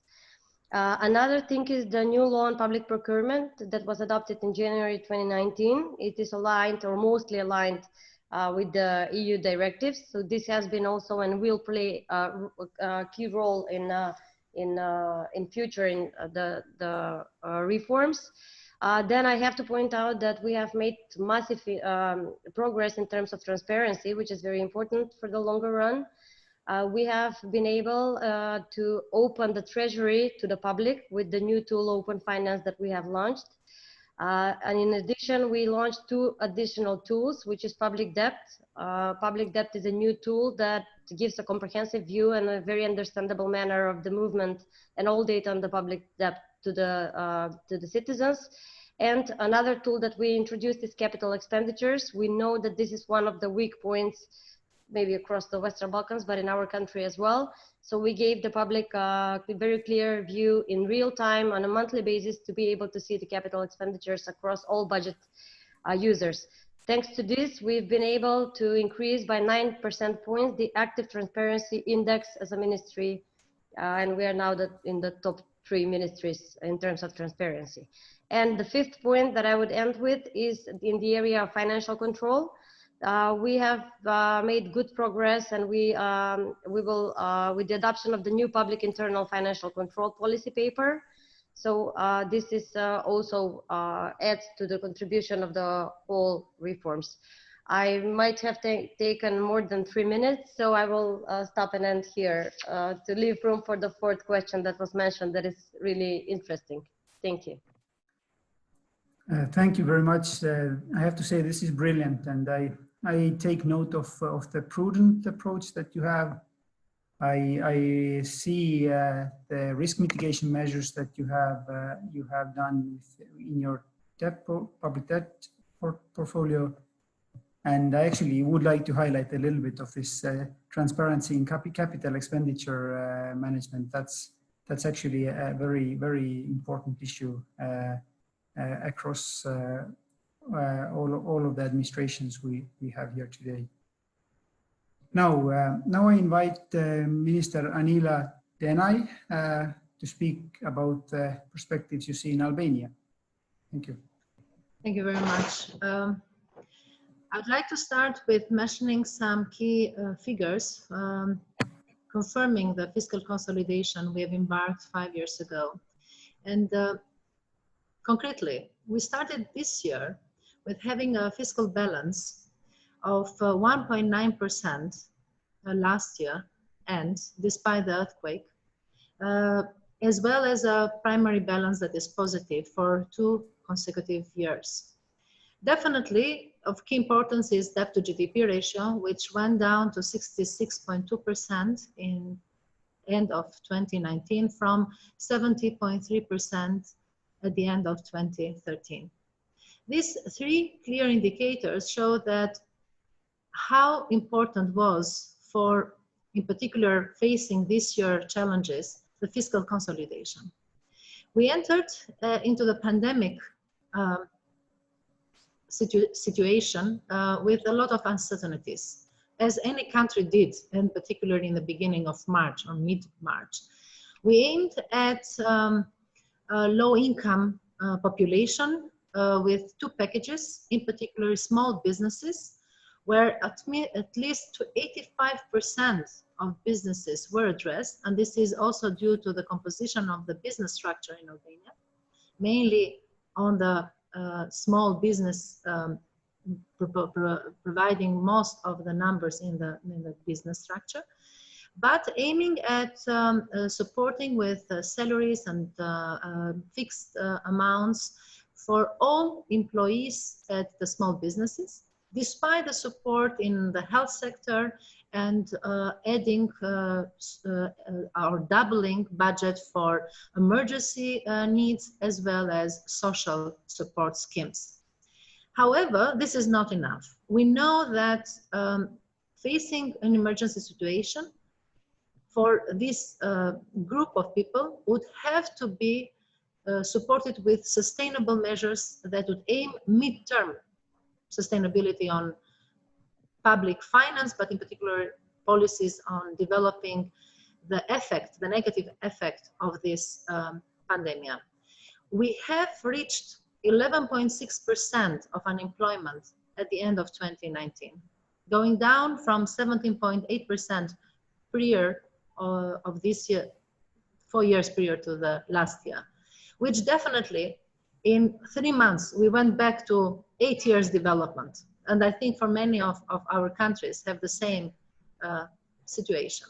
So the employment for us and bringing back the unemployment to the ratios that were at end of 2019 is a key challenge. How we do that? Definitely through policies, but also supporting through investments and through capital investments. In Albania, if you see the results of the reports, we are not of the higher end of public expenditures compared to the other countries, but we believe that the next 2 years, despite the increase of the deficit, we would need to address the capital investment, in particular to support the reconstruction, and through this also support consumption and other industries development, hoping that the next year GDP growth would result much more positive. Of high importance and as a challenge for us is the government revenues. We remain very low compared to the region, in particular to revenue base. Tax to revenues to GDP is at about 27.6%. And we have worked and elaborated last year together with IMF, a midterm revenue strategy, which would support us to increase this ratio by 3%, aiming at solid policies and better fiscal administration. I would like only to highlight one aspect. Despite the fact that we have embarked for 5 years already in public finance management, which will support in increasing transparency of public finance expenditures and analyzing the outcome of each expenditure, it is important to correlate this strategy with the midterm revenue strategy for aiming at strategies on 3 to 5 years in Albania, which simply is very important and takes a high importance, in particular this year, from experiences of the past years that have been somehow shortened to less period of time. This is what we take on board and what we aim at. And I hope that also with best experiences from different collaborators, also from many support that have been given so far, we will achieve that. Thank you very much. Thank you, Minister Dena. I fully agree that for many reforms and the infrastructure investment in particular, we really need to go beyond one annual budgetary year in terms of real planning it is difficult very often, especially for smaller economies, but that's the aim.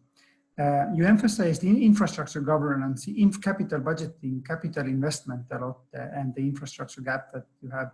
I think it's maybe good to note that very, very soon the Council of the OECD will adopt a new recommendation on infrastructure governance. And to complement that, I think our research has also shown that actually money is not an issue. The question is that can we attract, let's say, money with reasonable conditions? And to help that, we need to have our administration and governance in place. We need to show the confidence that we are not just squandering the funds, and then the funding will be cheaper as well. But let's move on. Do we still have Deputy Prime Minister Besnik Tahiri with us?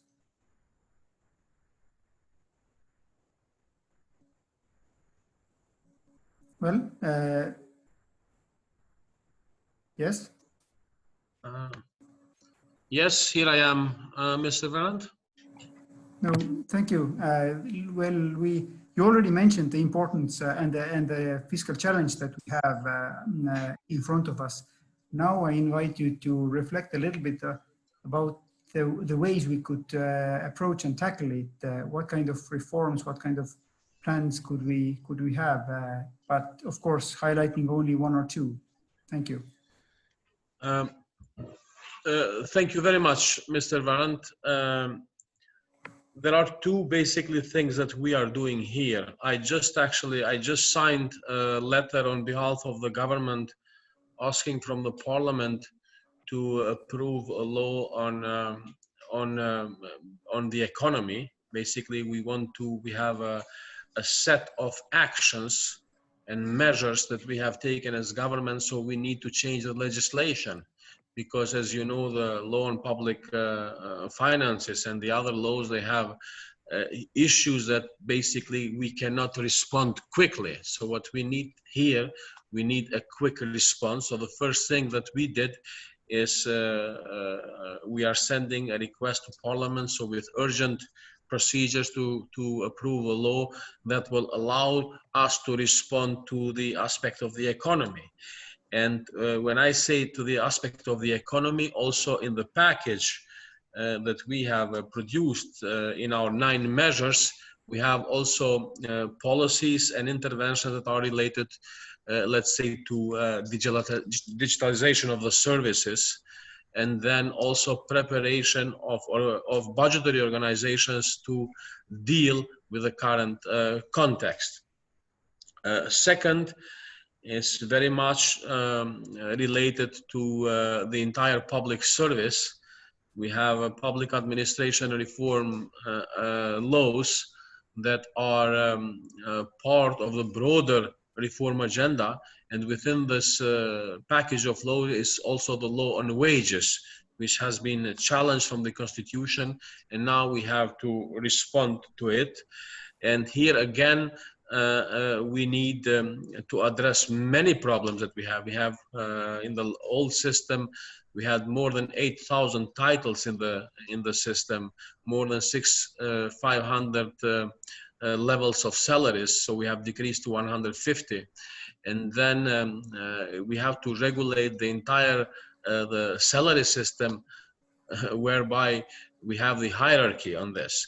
And again, on this, we need finances, and for this, we need changes on legislation, and some legislations also require political consensus. So what we are doing now, we want in a rapid response to react with the law on we call it restarting, reinforcing the economy, where we have lots of policies also related to the reform agenda. And second is to organize all the salary system of more than 80,000 public officials that are quite disorganized. And on this, Sigma has been working well with us. And also here we need some support. You have been, I think you have been minister yourself, and you know very well the politics. And public administration reform agenda is not the sexiest topic that cabinet would like to discuss or parliament would like to discuss. It's very dry. It is, you don't have fast results. And in the end of the day, this is not vote. This is not electoral sort of platform. So in this, what we need is basically political will.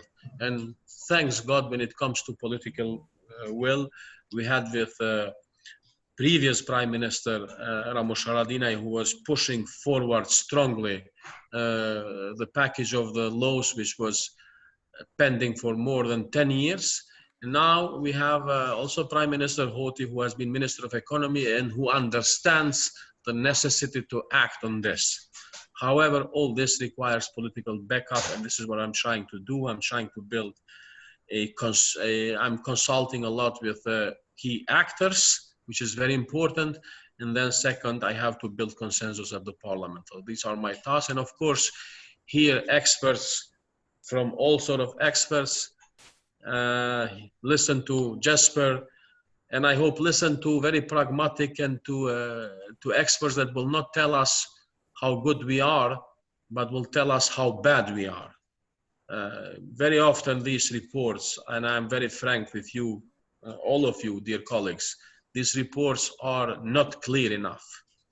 They have a very sophisticated, let's say, diplomatic language, which is for foreign office, not for people that need to do the change. If I want to do a change, I need a backup. This is not a political backup. So if I want to cut a ministry, this means that I'm going to cut a job of a politician. If I'm going to cut from, let's say, 350 political appointees at the cabinets, I need to cut the job of 100 politicians. So in order to move, we need very clear language. We need to be brave. You don't have electorates. You have your experts. They have their own contracts. Nothing will happen. Actually, what would happen is you would just help us to be as clear, as direct, as short possible, of course, based on the 161 pages report, where we can refer to 1 or 2 pages, but in the end of the day to tell us how to cut, because this is the only, let's say, instrument that we have in hand is to say that we are aiming all EU integration, and EU integration and, let's say, benefits from the EU funds is on infrastructure, is on this and that and that. And then to reach that, we need to do this reform, and therefore we need very clear advice. My suggestion to you, and sorry to be very blunt, but I think that we have, as development experts, as development specialists, as development organizations, we have failed. We failed to be direct, sincere, concrete, to tell black is black, white is white, and then to show sincerity, to say, if we want to move forward, these are the lines. This is the help. Therefore, I was also a bit diplomatic, but now I will leave in, I think, exactly in 1 minute I have to leave.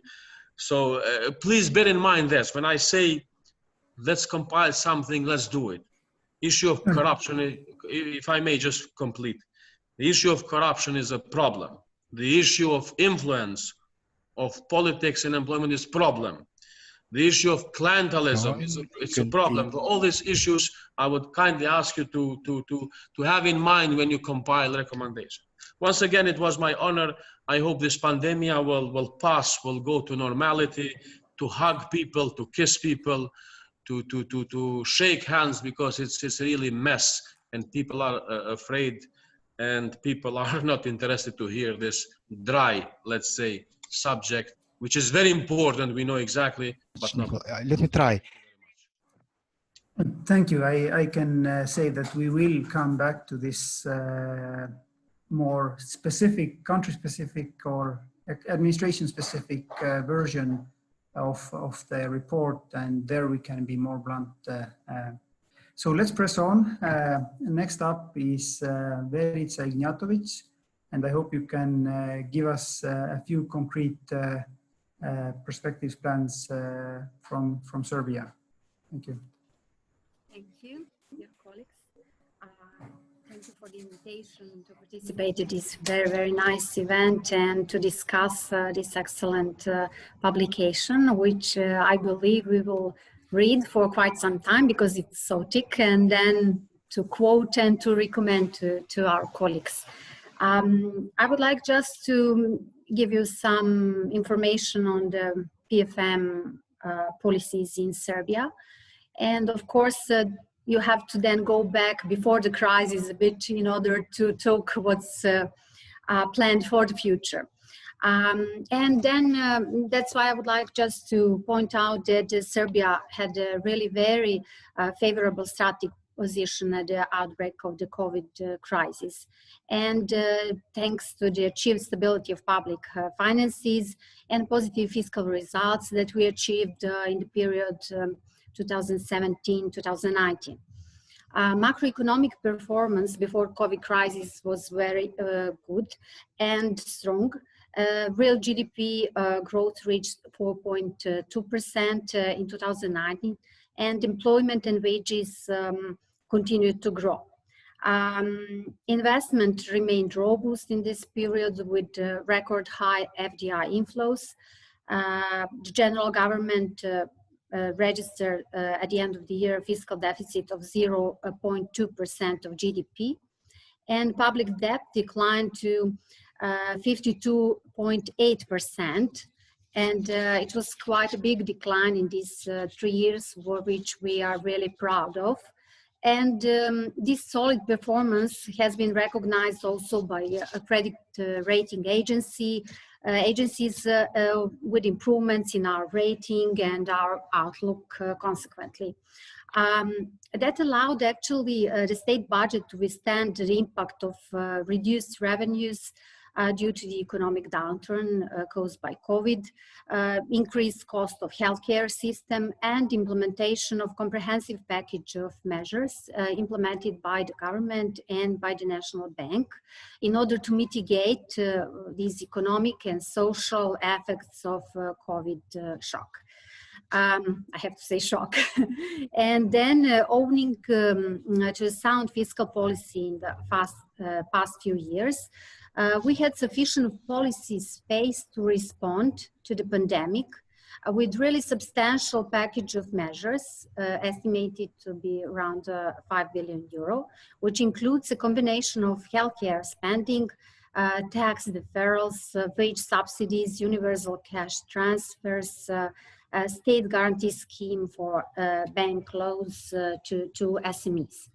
On the monetary front, we responded by cutting the key policy rate and injecting liquidity in the banking system, while at the same time introducing a 3-month moratorium on all bank loan repayments. The implementation of these measures, together with declining fiscal revenues, will raise the fiscal deficit, already has raised, but temporarily in 2020.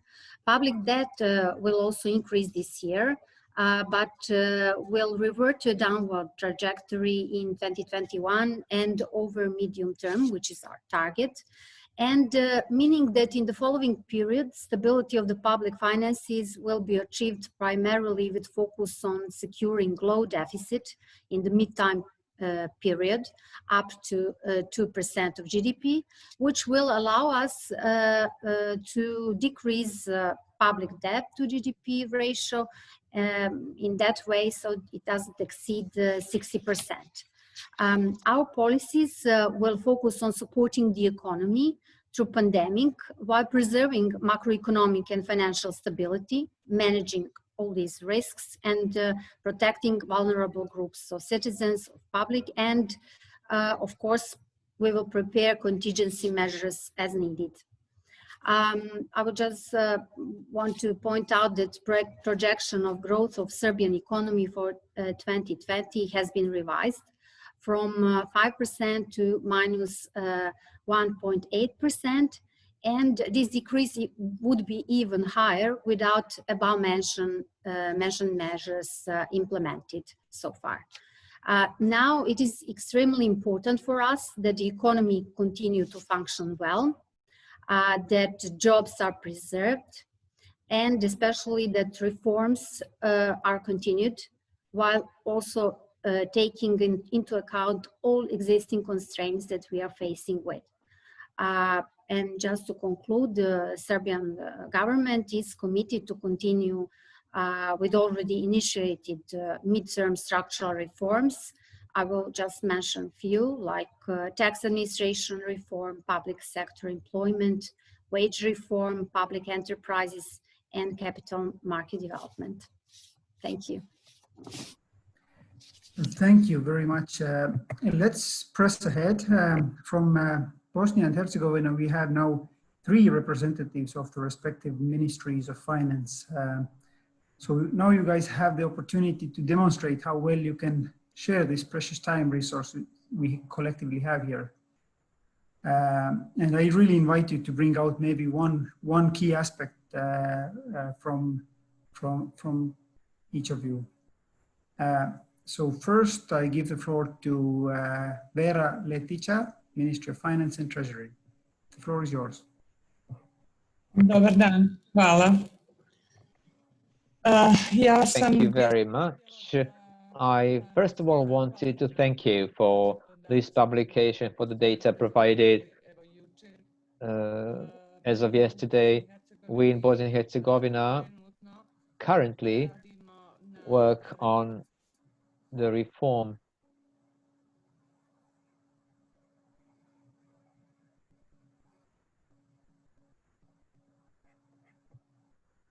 No, I cannot hear. Excuse me, you're muted. Could you try to unmute yourself, please?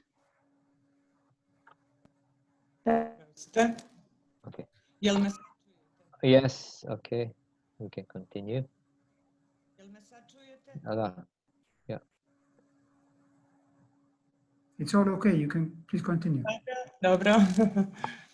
I first of all wanted to thank you for this publication that you presented yesterday, containing high quality information, especially in the area that we are interested in the ministries of finance. Why? Well, because we in Bosnia and Herzegovina currently, and you're certainly familiar with it, and we're doing it with your support, of course, on the documents and strategies for the forthcoming period for the improvement of the PFM, which once completed and adopted, I hope by the end of this year, will give a new and high quality framework, strategic framework for the improvement of this area in Bosnia and Herzegovina.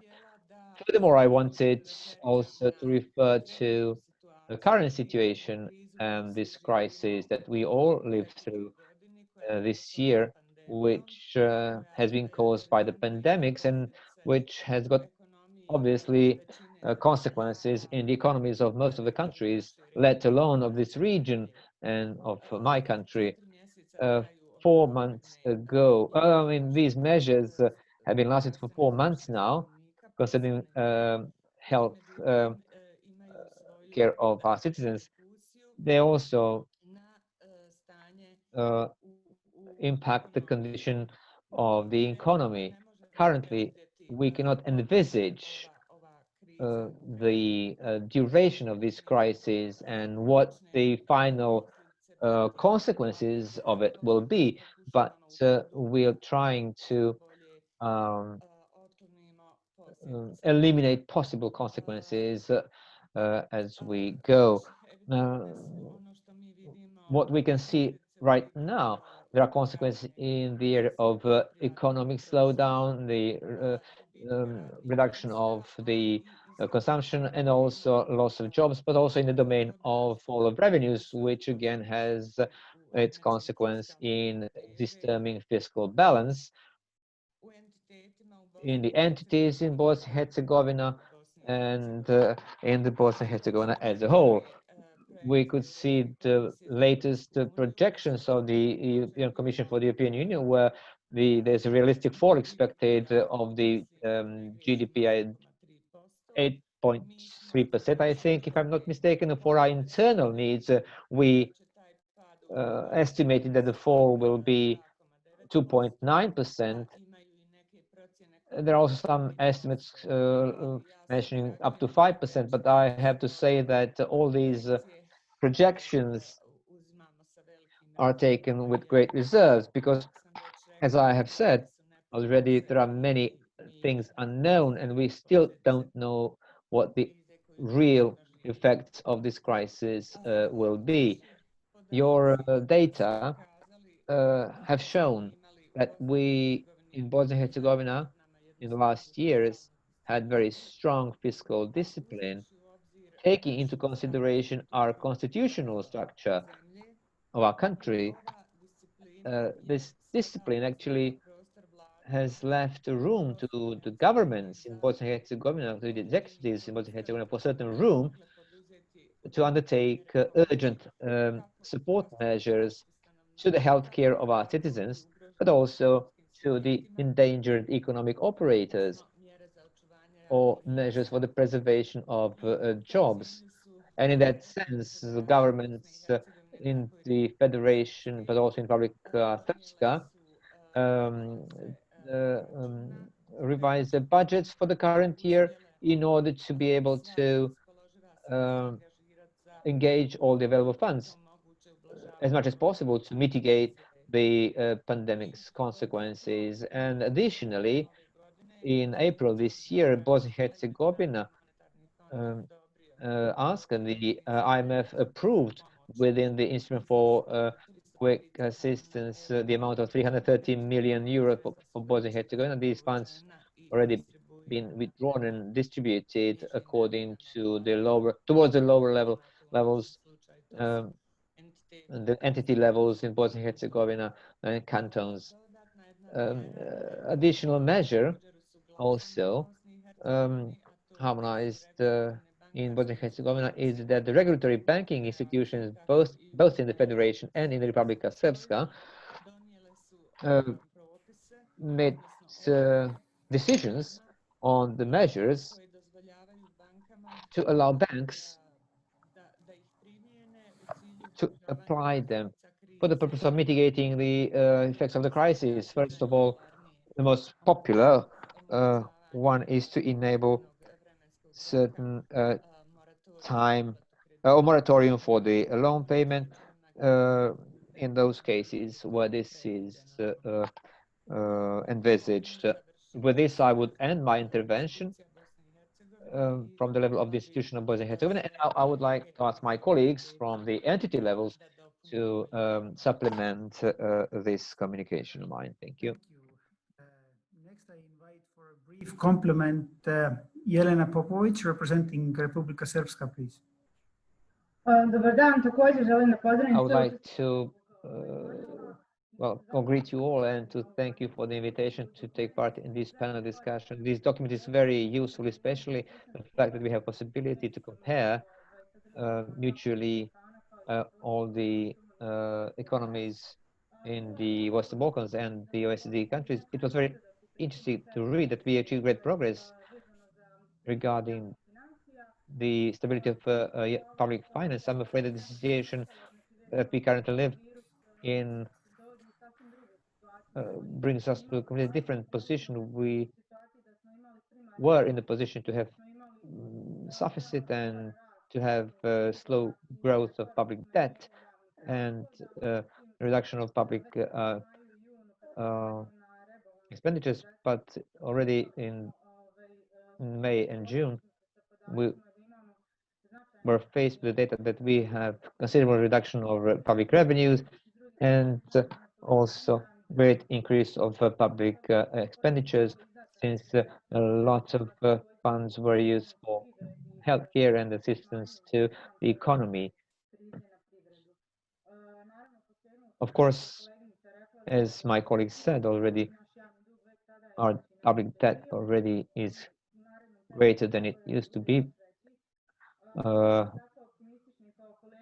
not so optimistic as the colleague from Serbia, who said that in the forthcoming period they expect to remain the deficit within some framework which is bearable. Unfortunately, we are currently developing a framework budget document for the period 2021-2023, and the situation is not so rosy. So according to the law on public responsibility, we try to develop a program of fiscal consolidation, which will have to try to define measures of fiscal consolidation, which hopefully will be able to lead to improve the situation. So I will not lose too much of your time. I would like to thank you all. So that's all from my side. Thank you very much. And now for the final important point from the smallest administration, Brčko district, Mr. Mato Lucic, if you care to keep it short, thank you in advance.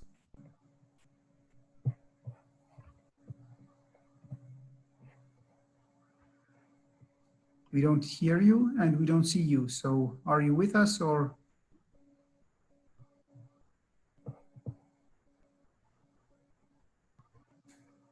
At the moment, we have no response. So have you asked yourself to take the floor? You have to take off interpretation, please. From Brčko district.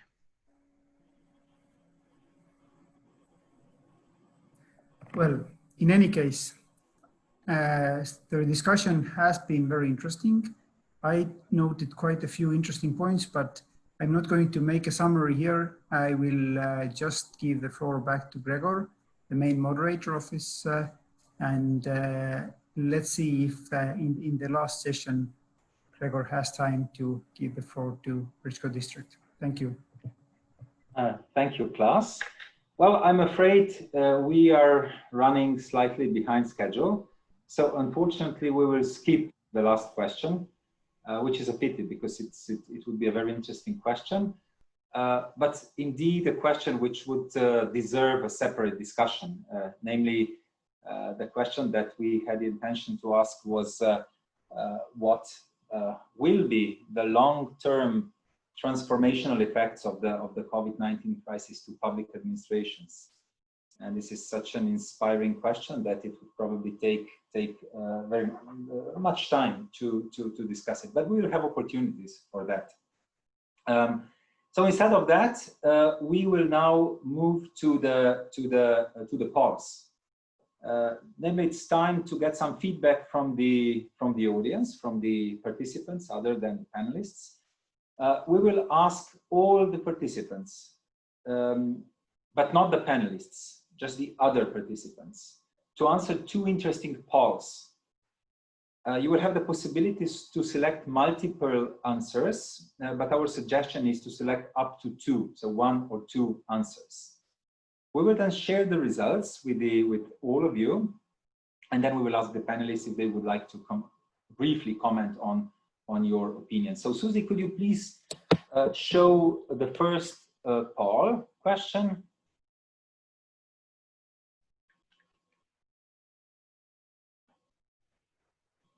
All right, so we are already answering. What have been, in your view, the most important drivers of positive change in public governance in the Western Balkans in the past decade?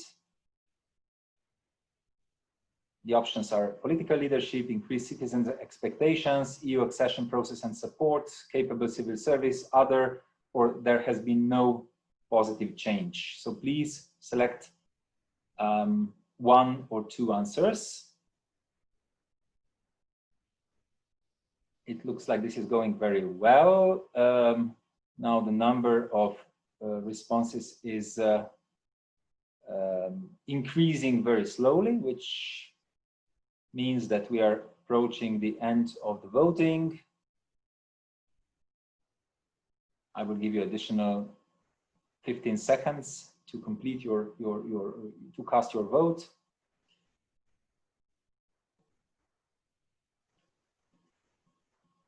Okay, Susie, you can end the polling and share the results.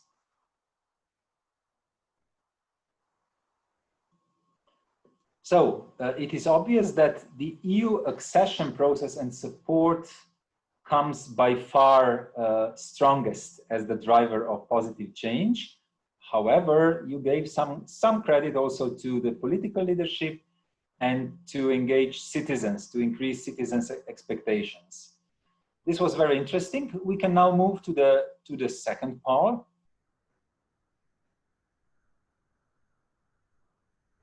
Okay, what are, in your view, the most important factors to ensure future convergence of the Western Balkans with the OECD and EU standards and practices for public governance?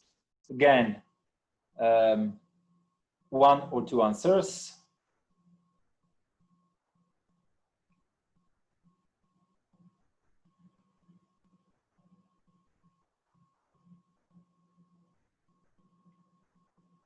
The first question was more oriented in the past, and this one is oriented into the future. It will be interesting to see similarities or differences.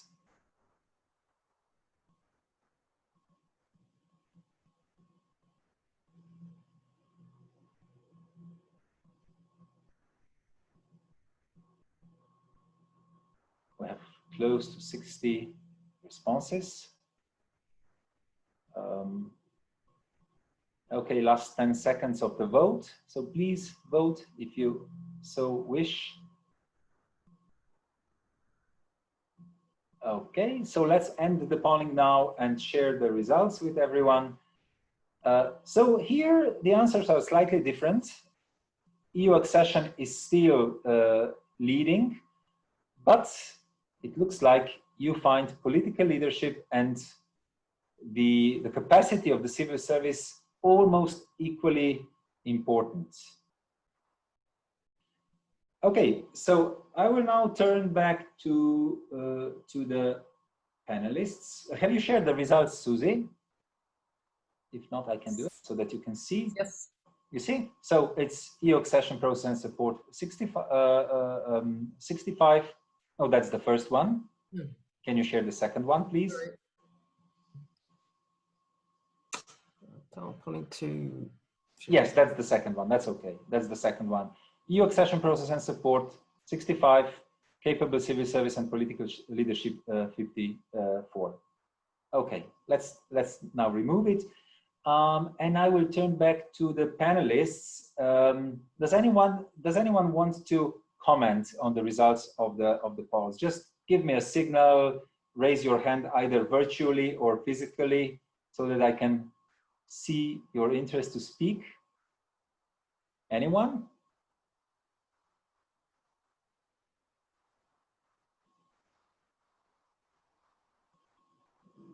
Doesn't look like. So this is a sign to me that you agree with the answers, with the audience, which of course means that you are very well aware of the importance of your, that is the political will and the political commitment to continue with public administration reform. Okay, this brings us to the last stage. I would like to say a big thank you to all participants for your interesting and valuable inputs, and for more or less keeping today's event within the scheduled time limits. This allows us to come to the last item on today's agenda. Annika Udelep is the Sigma's regional manager for the Western Balkans. She has been carefully taking notes, and she will now share with us a brief summary of the discussion. Annika, over to you. Hello, everybody. Can you hear me? Yes. Very good. Well, thank you, Gregor, for giving me a floor, and thank you, everybody, for such a rich and inspiring discussion. I have really listened very carefully and enjoyed every minute of it. As we are running out of time, I will try to make my summary and concluding notes very short and concise. I'm going to move along the order of the questions. So regarding the first question, what has been your surprise or lesson or takeaway from the report? It was really interesting to hear everybody to say that it was a great comparison for them. So you have seen your country, your administration vis-a-vis the others, and not only in the region, but also compared to OECD and European Union member states. And the other great message which came through was that you are on the right track.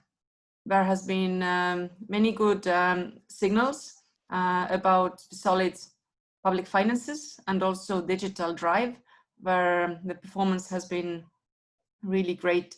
And I was really surprised in a positive way to hear that for several of you, these results were in a good way surprising, because you even didn't expect to see such good results in some aspects.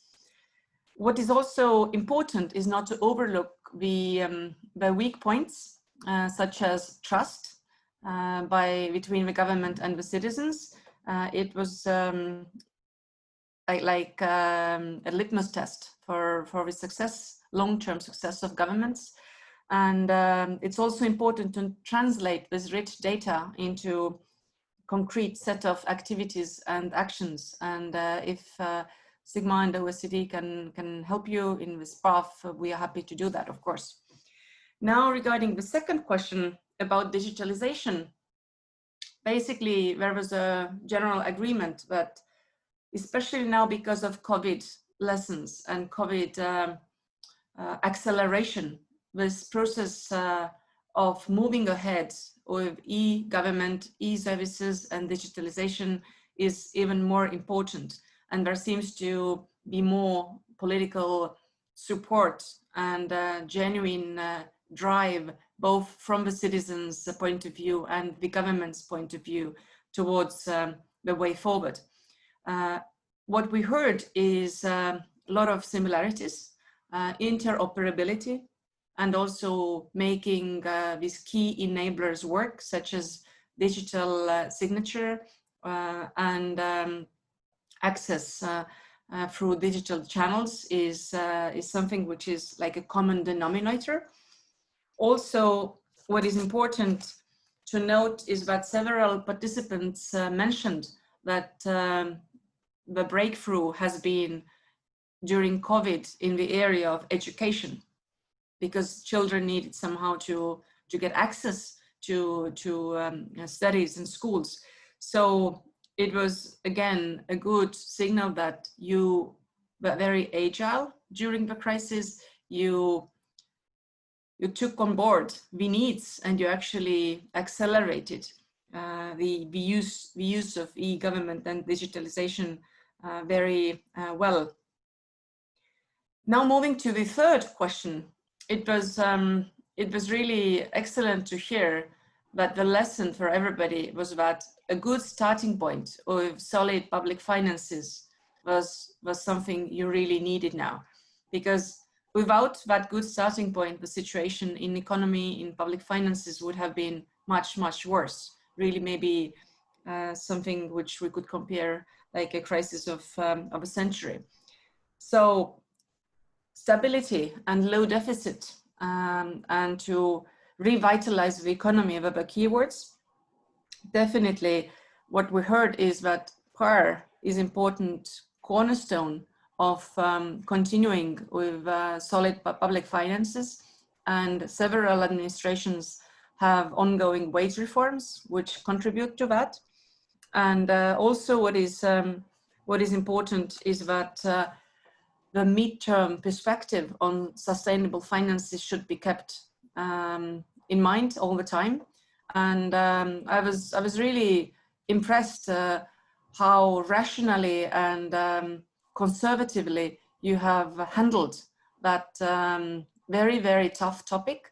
And now you are actually enjoying the fruits of your prudent work from last years, seeing that the good fiscal management and financial management has been one of the cornerstones of handling this very difficult crisis. So that's all from me. I hope I somehow succeeded to reflect the key common denominators. It was really a rich discussion, and I look forward to work on with all of you, your administrations, in bringing it to more tangible steps. Thank you. Thank you very much, Annika, for this comprehensive synopsis. Well, I said just before that it's a pity we couldn't tackle the fourth question on COVID-19, but in a way, you touched upon it in your discussion on the questions that we have discussed. But I think we will have opportunities in the future to discuss it more broadly.